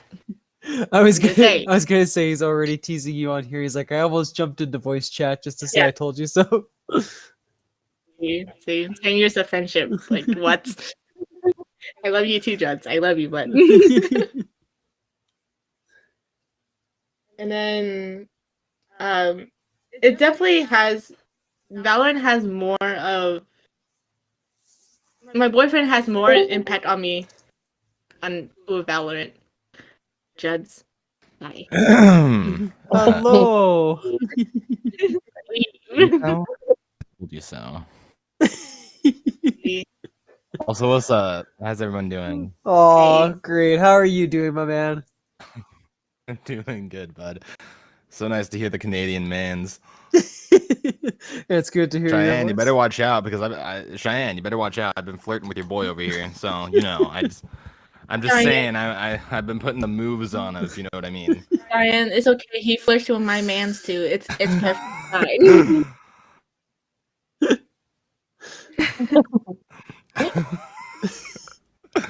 Anyways, I just wanted to come in here and say I told you guys so, and I'm just gonna go back to being a listener. All right, I ain't here to get in the way. Aw, you're never in the way. All right, love you guys. Bye, buddy. Have a good one. Bye. You too, bud. See what I'm talking about? Bullies. Constant bullies me. He's such a beauty. So sorry, Sleepy. You were trying to say though. So you would still be into it then, eh? As much as you are now, you think? If it wasn't for my boyfriend introducing me, I don't think I wouldn't know half of the stuff I would know, to be honest. Oh, okay. That's fair. Yeah, I'm on the same page. Yeah, it's just like before I met him, I was such a hermit. I was such an antisocial, like, people. Ugh. You know? So it definitely helped change my character. I mean, it took 2 years for Josh to make me start streaming. So, because I was like, oh, streaming is just whatever. But now, like, I'm actually doing it. But without him pushing me, with streaming, like, I wouldn't have met so many wonderful people. So I agree with you though too, because like like when you think of streaming, like before all this happened, right? Yeah, it didn't seem like a very, I don't know, approachable, I guess, market to go into. But yeah, it's weird, eh? It's a lot easier than it seems behind the curtain. Like, I mean, yeah, there's challenges and all that with it, but I mean, that initial start, like all of you guys are saying, just doing it for fun, it's it's not that scary, I mean, you do it and you actually have a great time. yeah, and then so yeah, like also I went and met um I want to meet the friends I have now, like Hey and Watermelon, who I was playing with yesterday. I wouldn't have met them if I wasn't playing Valorant. So like I met so many weird, off, and in between wholesome to non-wholesome. That's like my group of friends currently. But like I wouldn't be who I am today without like without him, without my boyfriend, or without even Juds who pressured me, bullied me into streaming. But since I played Valorant and then was streaming, it just made everything a lot more fun. Because like, when I'm down or I have nothing to do, I'm like, damn, I really want to stream right now. I just want to talk, even if I'm talking to myself. I just want to talk. I do, yeah. It's a good like keep your minds off of what's happening like at IRL basically. Because you have a brief moment of like peace, I guess. It's When true, you eh? don't have to in your community. But yeah, no. So far, I haven't run into any toxic people. It's funny So too, far. because like in streams, right? You can have those, like you said, where you're like dead silent and you're still having a good time, right? You're just really focused on the game. And then there are other streams, yeah, where you can just be rambling on about nothing. And you're like, this is still good. And either way, right? Like, it's funny when you get a follow. It's like, oh, you like me when I'm quiet, you like when I'm talking. Like so, for a time when I get a follow, I'm like, are you following me because I'm being shite at the game and you see me whiffing? Are you following for it because everyone's just chaotic? like, like, which one is it? Is it both? Is it just like, oh, this little shy Asian girl, streaming for the first time ever in her life, It is too bad, that Twitch doesn't have like a little feedback. Like, I know they have I think they added like 6 months ago, but there's like a feedback option, but it's pretty limited still. It's like the streamer's funny, the streamer has good game content. I've clicked on all of your guys's. I don't know if you ever get the results or not. But yeah, I mean, there should be a little bit better of a section for feedback, because it would be nice to know sometimes. You're like, did you like my personality? Was it the game I was playing? Like, what was it that made you hit that follow button? Just like at first, I actually made a Twitch account for Juds since we've been middle school friends. So like I'm like, oh, and then support an old friend, and that's actually how me and Juds actually got reconnected as friends. Because I'm like, oh, he's streaming, let me just yoink on in there, and then I met amazing people like you and Jimmy and Angel and everyone. So I'm just like, oh my god, you know. Yeah, Yeah, and it was actually what do funny you? because that's what Juggernaut was saying. He said, to be honest, he was never gonna. He almost, sorry, never told you about his Twitch, but he was really thankful that he did. Yeah, I'm thinking because when he told me, I was like, Twitch, like seriously, like, what the fuck, But like, and then that's when I started showing up in his streams more often. I met amazing people. So I'm just like that's how I find you, Mindful. You're in there, so I'm just like okay. And like Yeah, like I'm always really shy at first, like when I meet new people and like when I go to the streams. But like once like there's a connection, there's a bond. I'm like, I like to be my weird, goofy self without being judged. It's so true. Eh? Yeah, it's nice when you can like just be, like I said, be yourself during the stream and then not change your whole personality. I know in the beginning, I like very first time I started, I tried to be really professional, and then after a while, you slip up, right? I burped or something happened. I was like, you know what, fuck it, whatever.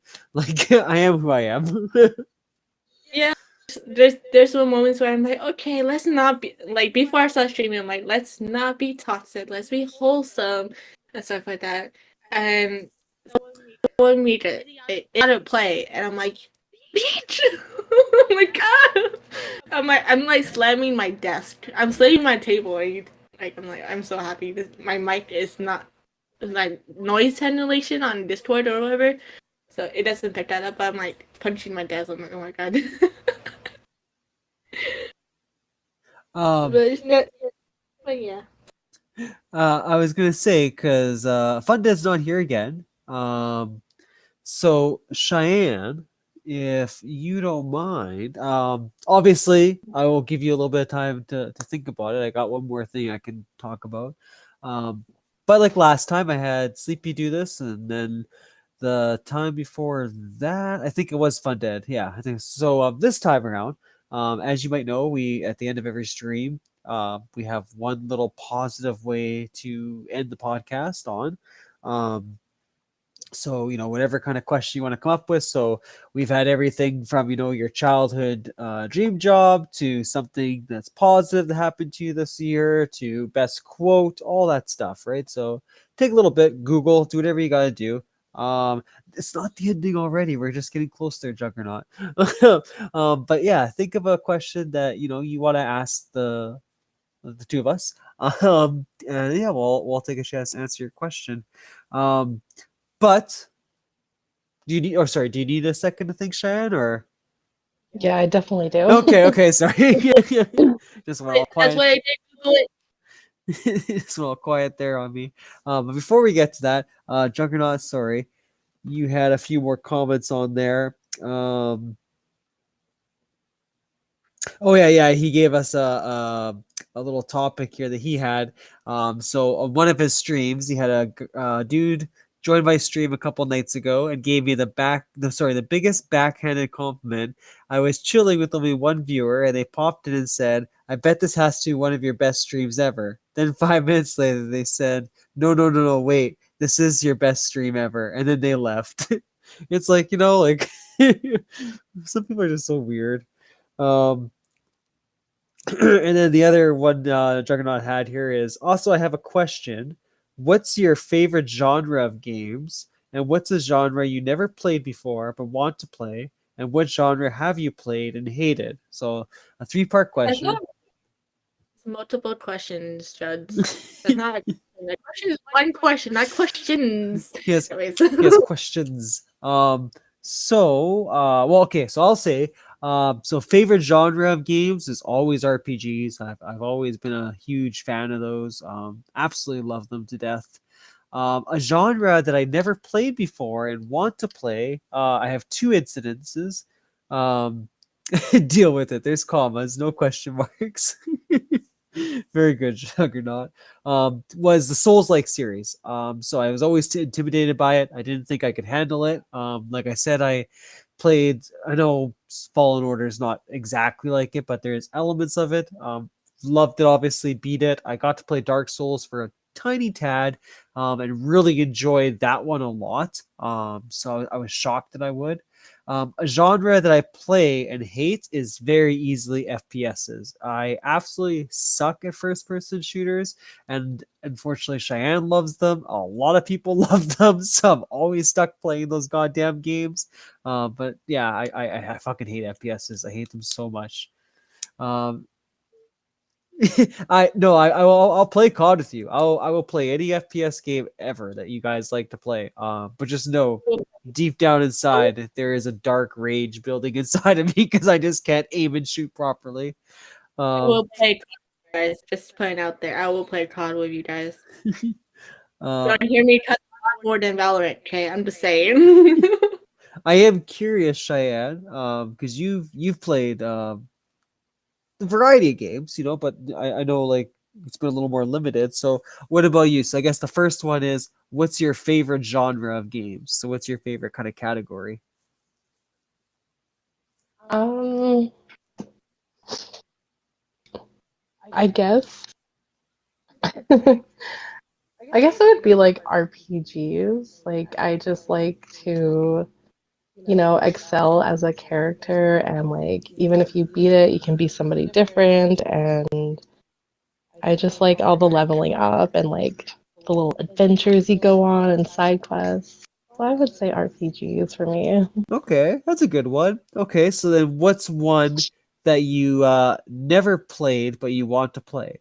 So what's a cat? I mean, I know we've probably had a few games we haven't tried out together yet, but what's one that's always interested you but we haven't played yet?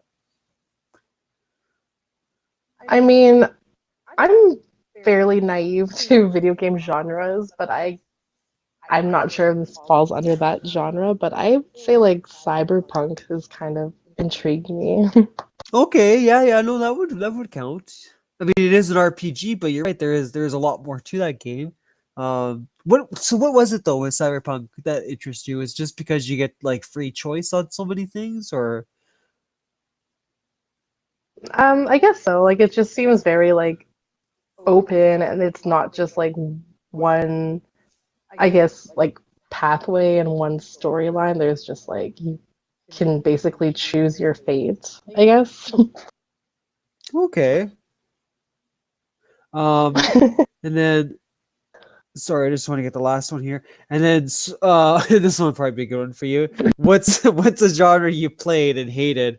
There's so many I made you play, so love to hear the one you hated. I mean, I don't hate it, but like I don't like the ones like what's that game called? Like I guess it's like the old school like arcade looking games like that zombie shooter game and like um Oh, like the one where it's like a top-down view, right? yeah, Oh, okay, I okay. just it's hard to navigate those and it's a little frustrating. Like I don't hate them and I would like I've obviously played it with you, but like I'm just like fuck, I hate those. And it's literally just because like the camera view, right? That's what bothers you? I think so, yeah. And it's just like it's hard to like aim and like focus on the whole crowd swarming you and then like yeah, it's just a lot Yeah. to concentrate on. No, it's true, right? Because usually with those ones, one joystick is controlling the character, and then the other joystick you have to push forward to shoot, but at the same time, yeah, you have to move it in the right direction to aim. Like it is, yeah, I get you. Those controls are really irritating. Perfect. All right, and how about you, Sleepy? So again, the three questions from Juggernaut was your favorite genre of a game, a genre you never played but wanted to play, and then one that you played and hated. So I'm very similar to you, Mindful. Like I like RPG games, stuff like that. But I also like MMOs, I guess, if that makes sense. If that's the correct terminology. I'm not shy Yep. and I don't really know about genre. No. You hit the nail on the head. That's the right one. Yeah, and so I like fantasy games. So like stuff like Genshin. I like first person shooter like COD or like Valorant. A game that what is that you want to play? Oh, I really want to play Final Fantasy games.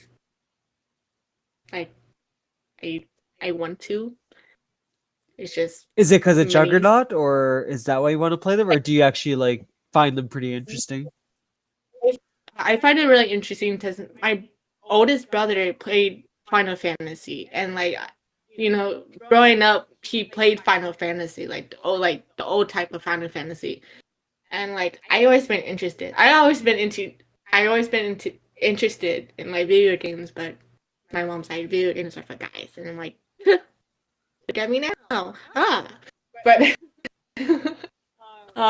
but Final Fantasy is one I want to play. Kingdom Hearts I played before, but I wouldn't play it on stream. I feel like that would be really fun to do. A game that I played and hated. CS:GO.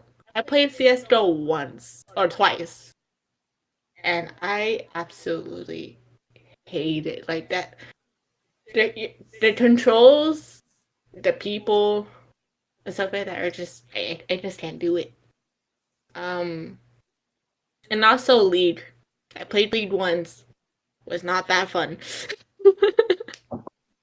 Okay, so when you play, like, I've never actually played CS:GO, right? So when you're playing it, is it similar to Valorant? Like, is there like strategies involved, or is it just literally like a shooter, like Call of Duty? Like you're on your own. It's it's like Call of Duty, but also very similar to Valorant, because instead of having abilities with it, you do shoot and you do plant the bomb in a designated area, like Valorant. It's just because I played it once or twice because I had to, because my boyfriend had to use the restroom. I had to take over for him. I got yelled at. Like those, like CS:GO players are different from League of Legends and Valorant players. Like Okay. Valorant and League of Legends are the same community. Their games are made by the same company, so you don't have people from League hopping over to Valorant and people from Valorant hopping over to League. I hate League because I don't understand the concept. Also, it's I played it once. Like I was brand new, way before I started playing Valorant, and then I got queued with the same person, and like, oh, she sucks. Like she doesn't know the F she's doing. I'm like, dude, I'm brand new. They're like, I don't care. Like you suck. Yeah. Like, Wow. Some people, eh? yeah. So yeah. So that's my whole spiel. We do have. Thank you guys so much, by the way, in the chat too for taking part in today's episode. I really appreciate it. So the Juggernaut, his was his favorite genre is JRPGs. Go figure. One he wanted to play, he wanted to play, but he's never had the chance to. Was a roguelite, which was my okay. This year it was Souls like. Last year it was roguelites, and they're amazing. Juggernaut. Like I thought I would hate that kind of concept of playing, dying, playing again, dying, and then eventually you get better. But it's fun. It's freaking fun. And again, all it took to get me into it was Bloodstained Ritual of the Night. The fact it had an RPG mechanic, I was like, okay, I'm leveling up. I'm gonna get better at this. I don't know if that would work for you, but that was my way to get into them. And then I refused to read the last one because there's no way you hate puzzle games. Puzzle games are the shit. Juggernaut also said that he will totally hook you up with Final Fantasy. Sleepy. He did. I watched me play. That's why. I love you. Red. Red Lady Snipes, hers was story game, so that's one too, Shy, and I'm surprised you don't shut up because you do love story games as well. I love the entire Walking Dead series and the Telltale games. Not sure if you meant those ones as well when you were talking about that, but they're fantastic story games. Yeah. So, Cheyenne, did you get enough time? Were you able to think of your question for all of us? I think so. So we're coming up. I think it just passed like a couple days ago. It was like the 3-year anniversary of COVID hitting. Like not really something to celebrate about, but I guess my question is, what is one positive thing you took away from like the whole pandemic, and what is one negative thing that you took away besides like obviously like the illness and deaths and all that? Like what is something outside of that that was negative for you? Ooh, that is a good one. I will encourage again the chat. If you feel like you want to throw out your comments, please do. I promise I'll read them out. Yeah. Well, I've Shane, also had time to think about my answer, so if you guys need a little bit of time, I can answer first. well, I'm always the one to throw someone under the bus. So by all means, Cheyenne, please go first. Okay, so I guess I'll start with the negative.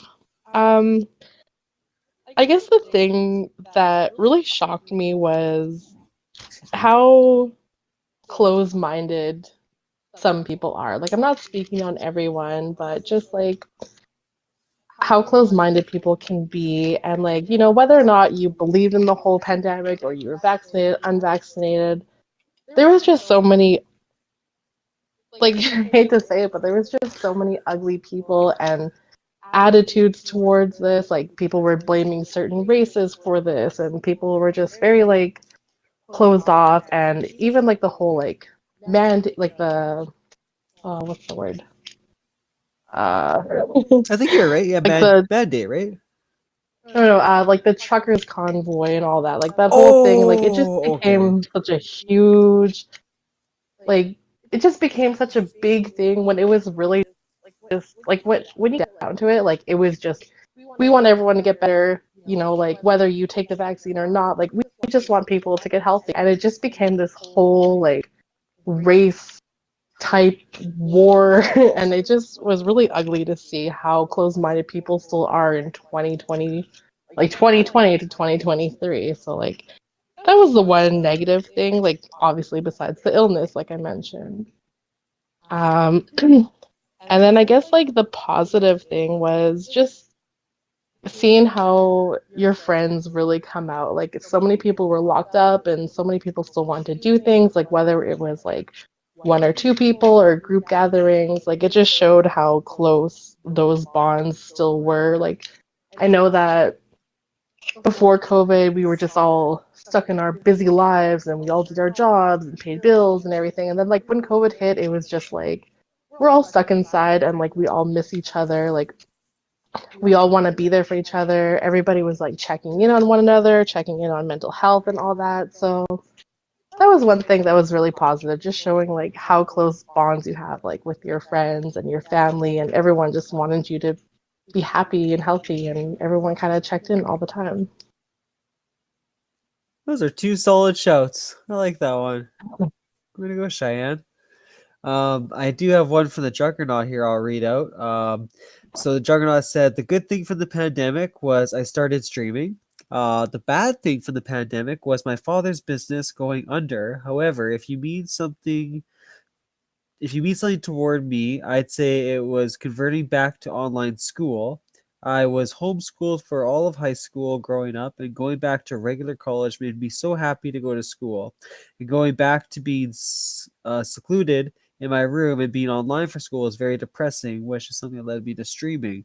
Um, totally get that. Wow, what a shock to the system, though. Um, to have that experience where you finally get to be like in a classroom and everything, and then be forced right back to square one again.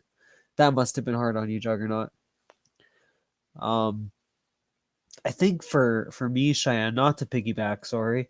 Um, actually, I kind of feel like mine was pretty narrow minded. Now that you just like went on about race and everything else, I was gonna say like, yeah, I didn't like the fact. Well, the negative thing to COVID was just how people became.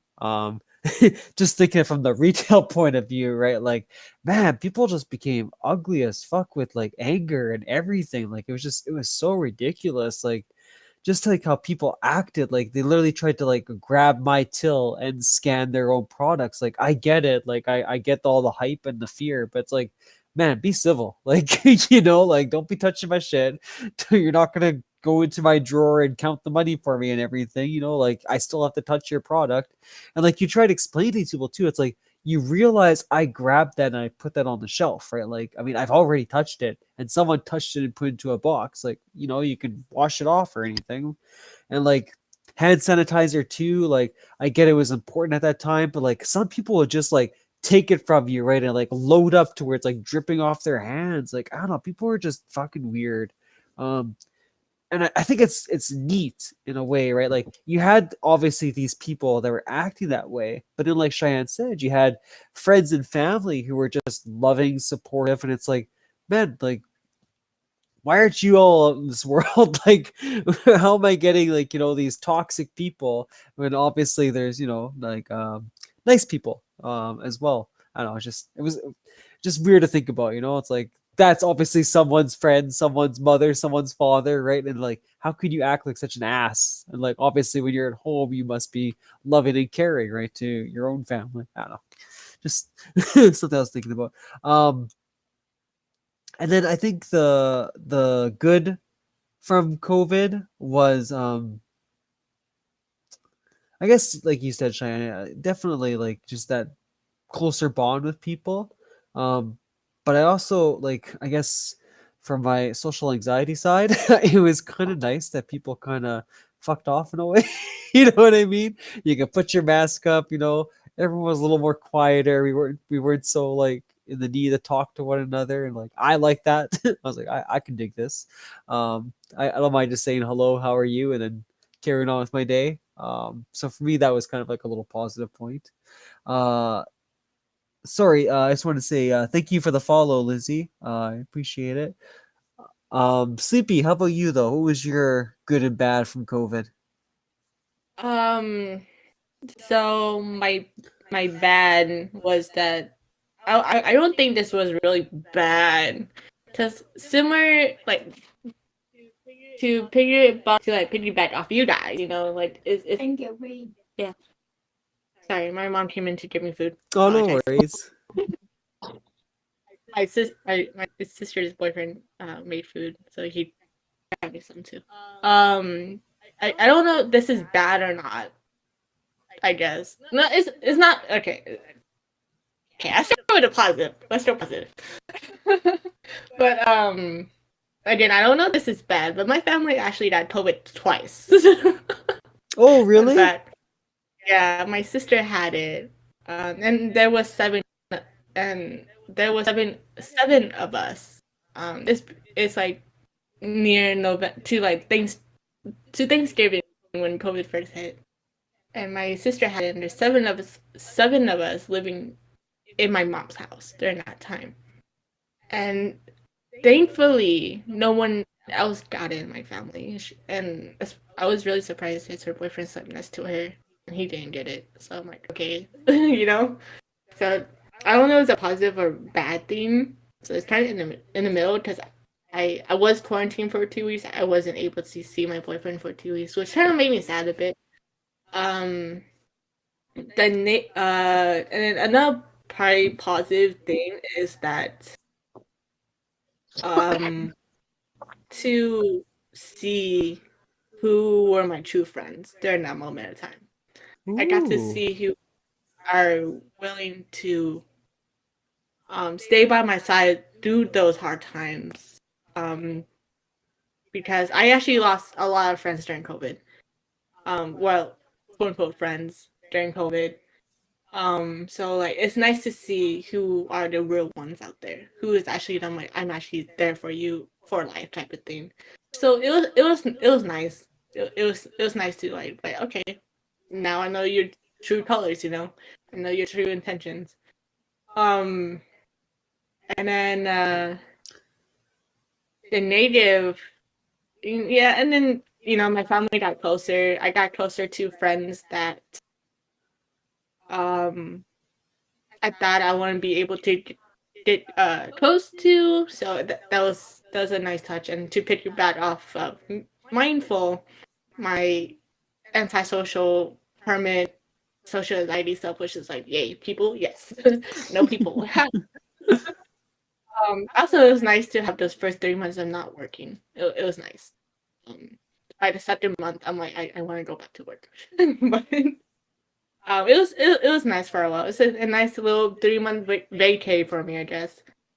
The bad thing is, to also piggyback off Cheyenne, it's just to see people in situations like this, people to turn so ugly so fast. They're ready to blame someone. They're ready to like scapegoat someone, which is, coming from a family that my mom wasn't born in the United States, that kind of made me mad a bit, because like, hello.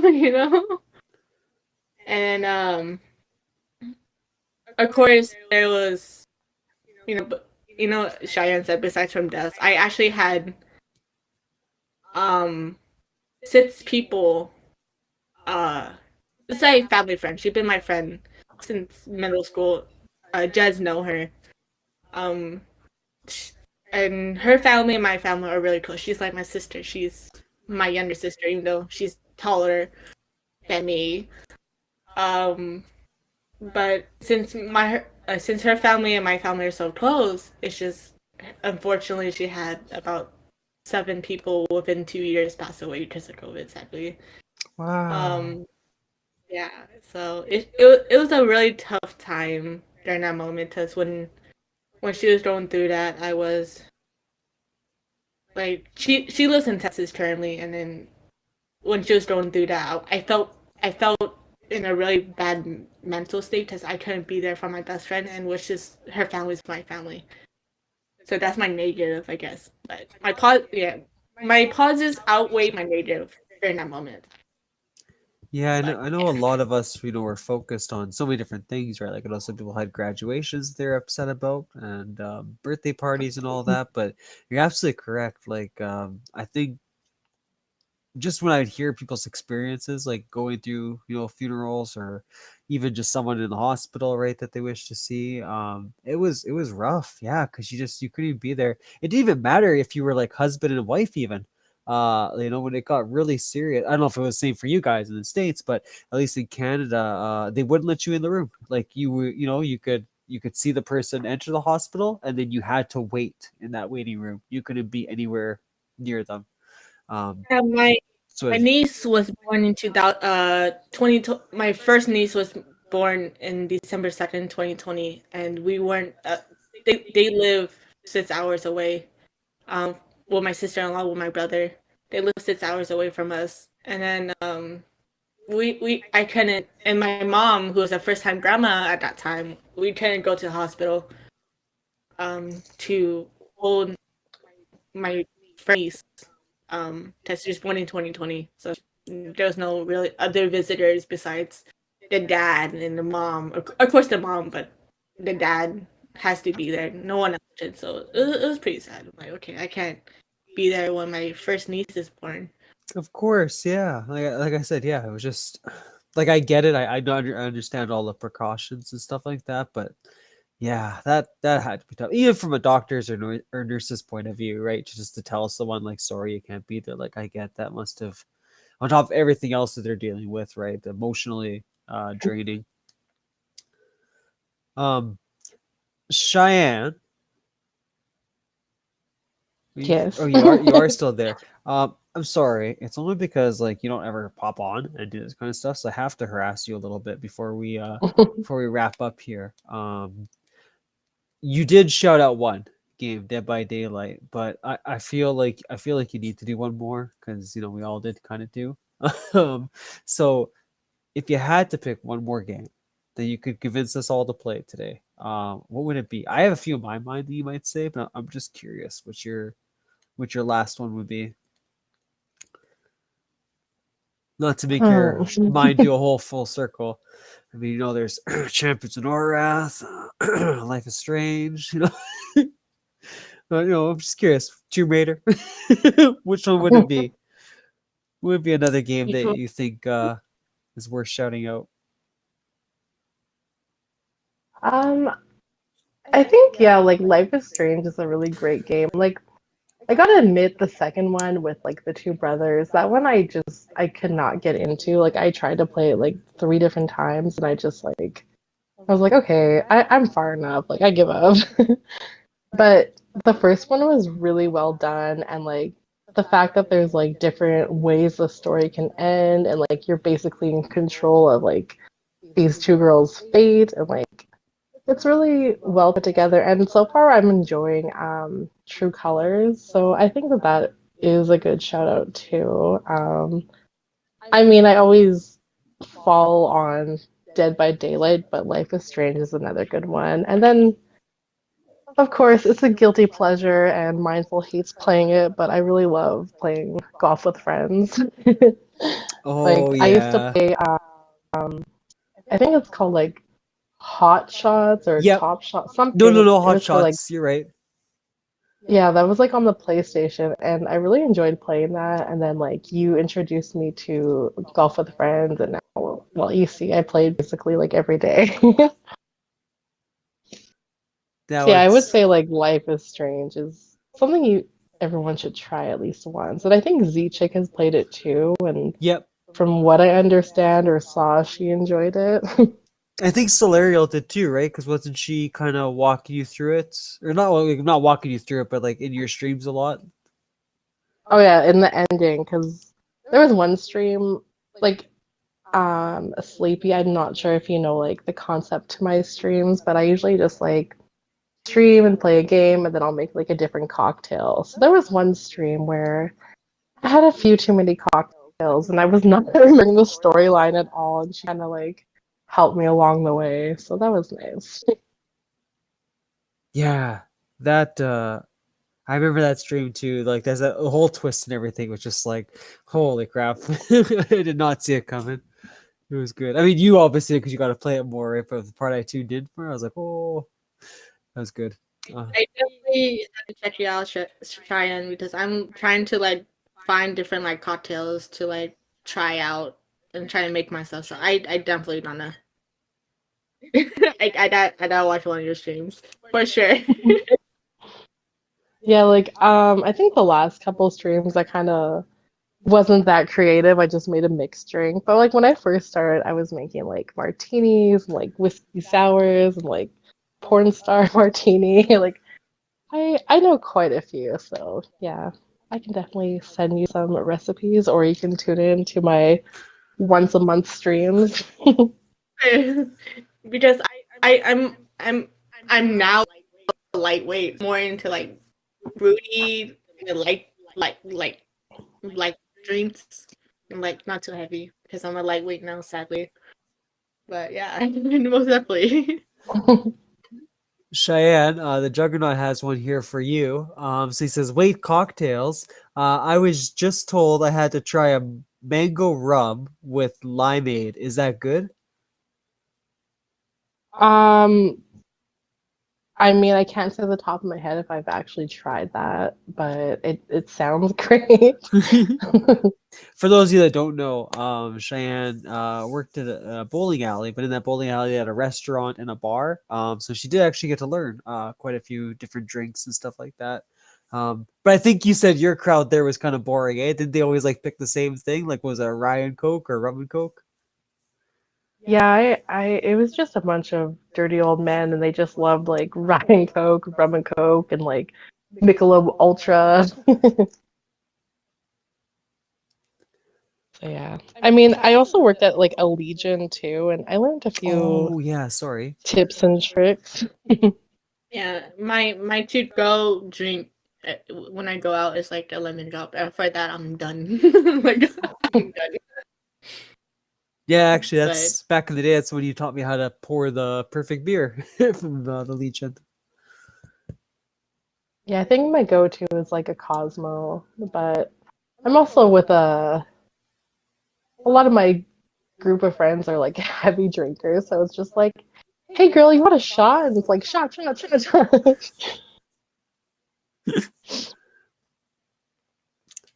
Um, Sorry, I know I'm like making this podcast last forever right now. Sorry, guys. The last one of the night, because I think it's only fair. Sleepy, I know you are very passionate when it comes to anime, and I feel like it wouldn't be fair unless you had your chance to shout out yours. But earlier, we were just kind of talking about animes that we were into, right? We were listing all these ones off, and we were shouting out a few and getting each other's opinions on it. So I don't know if you can see on the chat or not, but Fundead recommended us watching Lookism, I think it's called.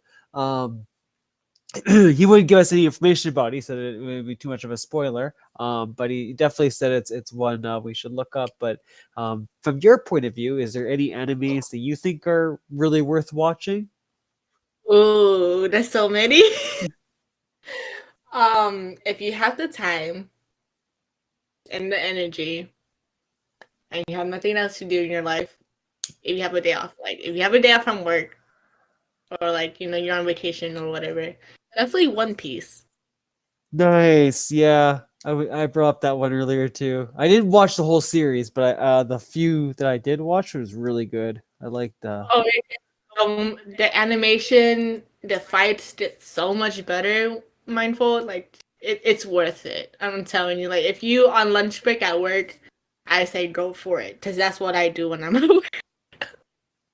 Another one I probably really like is My Hero Academia, especially when you get to season 6. Okay. It is. I mean, there's some foreshadows. I'm not done. Go full detail, but there's some foreshadows and there's some connections where I effed knew it. I knew it. I knew it. My theory was correct. Oh my goodness.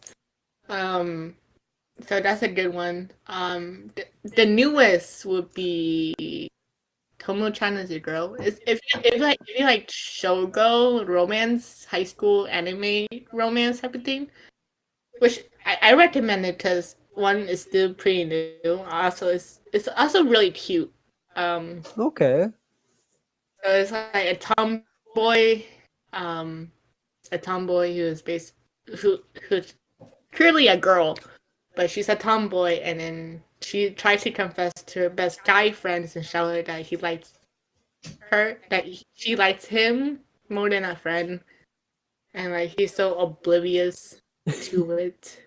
But with the episodes I've seen so far, it's just really cute. I love it. I'm looking forward every like Thursday or Wednesday for it. I'm like, oh my god, yes. Another one I actually just finished like a few months ago was Chainsaw Man. That's one of the newest one as well. Oh, I remember you talking about that one. Yeah. Yeah, it's really good. The fights are really good. There's some adult jokes in there. Of course, it's anime. Yeah. Gotta be a few adult jokes in there, but it's really funny. Also, the fights are an absolute beast. I love the fights in there. But it is kind of gory. It just show a lot of like blood and guts going out. So I don't know if you can handle that, don't. At least not while you're eating. Um, another one is I watched a while back was called Blood Sea, and like it's such a it's such a psychological mess up. Because like you like first there's so many twists and turns in this anime. It's really short. It's only 12 episodes, but like Okay. during episode it's like your mind's like, oh, this happened, oh wait, this happened, oh wait, this what it's a fun little psychological anime, but again it is very gory.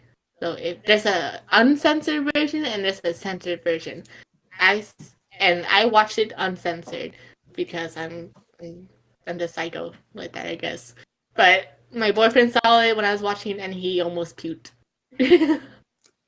But if your stomach can't handle it, don't watch it. If your stomach is weak, don't handle it. Don't watch it.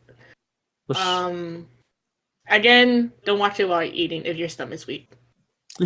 Just what? And then I don't know. I think those are the main. I think. I mean, another good one is probably Dr. Stone. It's more scientific. It's like, the modern world basically reverse back to before the modern world became the modern world, and then this high is really smart, and he wants to revive, to go back to the modern world, and it's just really cool. Season 3 dropped, but there's only one episode currently. And it's really good. It's cool. The fight scenes are pretty cool as well. The MC, the main anime character, he's oof. He's really good looking to say. Another one's probably Jujutsu Kaisen or JJK. It's really good. It's like curses, sorcery. The fights are amazing. The first episode would definitely get you hooked on. Waiting for season 2. Um, I think that's I think that's all I should think of right now. But yeah. Well, most of them didn't say this one as well until I brought it up, but I haven't seen the series, right? But I asked Fundead and Cat Trooper if it was worth it, and both of them jump out of their seats like, "Yeah, you gotta watch it. Like, how could you have not seen this one yet?" Full Metal Alchemist. How do you feel about that one? Did you get to see it? Well, it depends. Either Full Metal Alchemist or Full Metal Alchemist Brotherhood. Brotherhood follows the manga. Full Metal Alchemist just kind of it follows the manga, but not really. So if you want to follow the manga, Brotherhood is what you should watch. But I personally like the normal Full Metal Alchemist. But yeah, I would highly recommend that as well. That's actually good. If Cat Trooper was here, he'd be like giving you a high five right now because him and Fundead kind of had that little debate too on which one was better, and Cat Trooper felt the same way. He loved the first one. He said Brotherhood was definitely not the same. There is a episode in Full Metal Alchemist where you're just like, that's kind of effed up. Just saying. I just thought of this one. Fruit Basket. It starts off as a really cutesy anime, and once you actually get to end of season 2 to season 3, it kind of turns dark. Okay. So, the Juggernaut agrees with you too. By the way, he says I can't stand Brotherhood because I grew up watching the original one, but both are good in his opinion. Yeah. I have friends would my friends and I would debate that in RLOs, and it would take us like almost 4 hours to just debate everything. Well, who knows? Maybe by the end of this month, I'll be back into animes again. Then we'll have to have an anime channel on our Discord.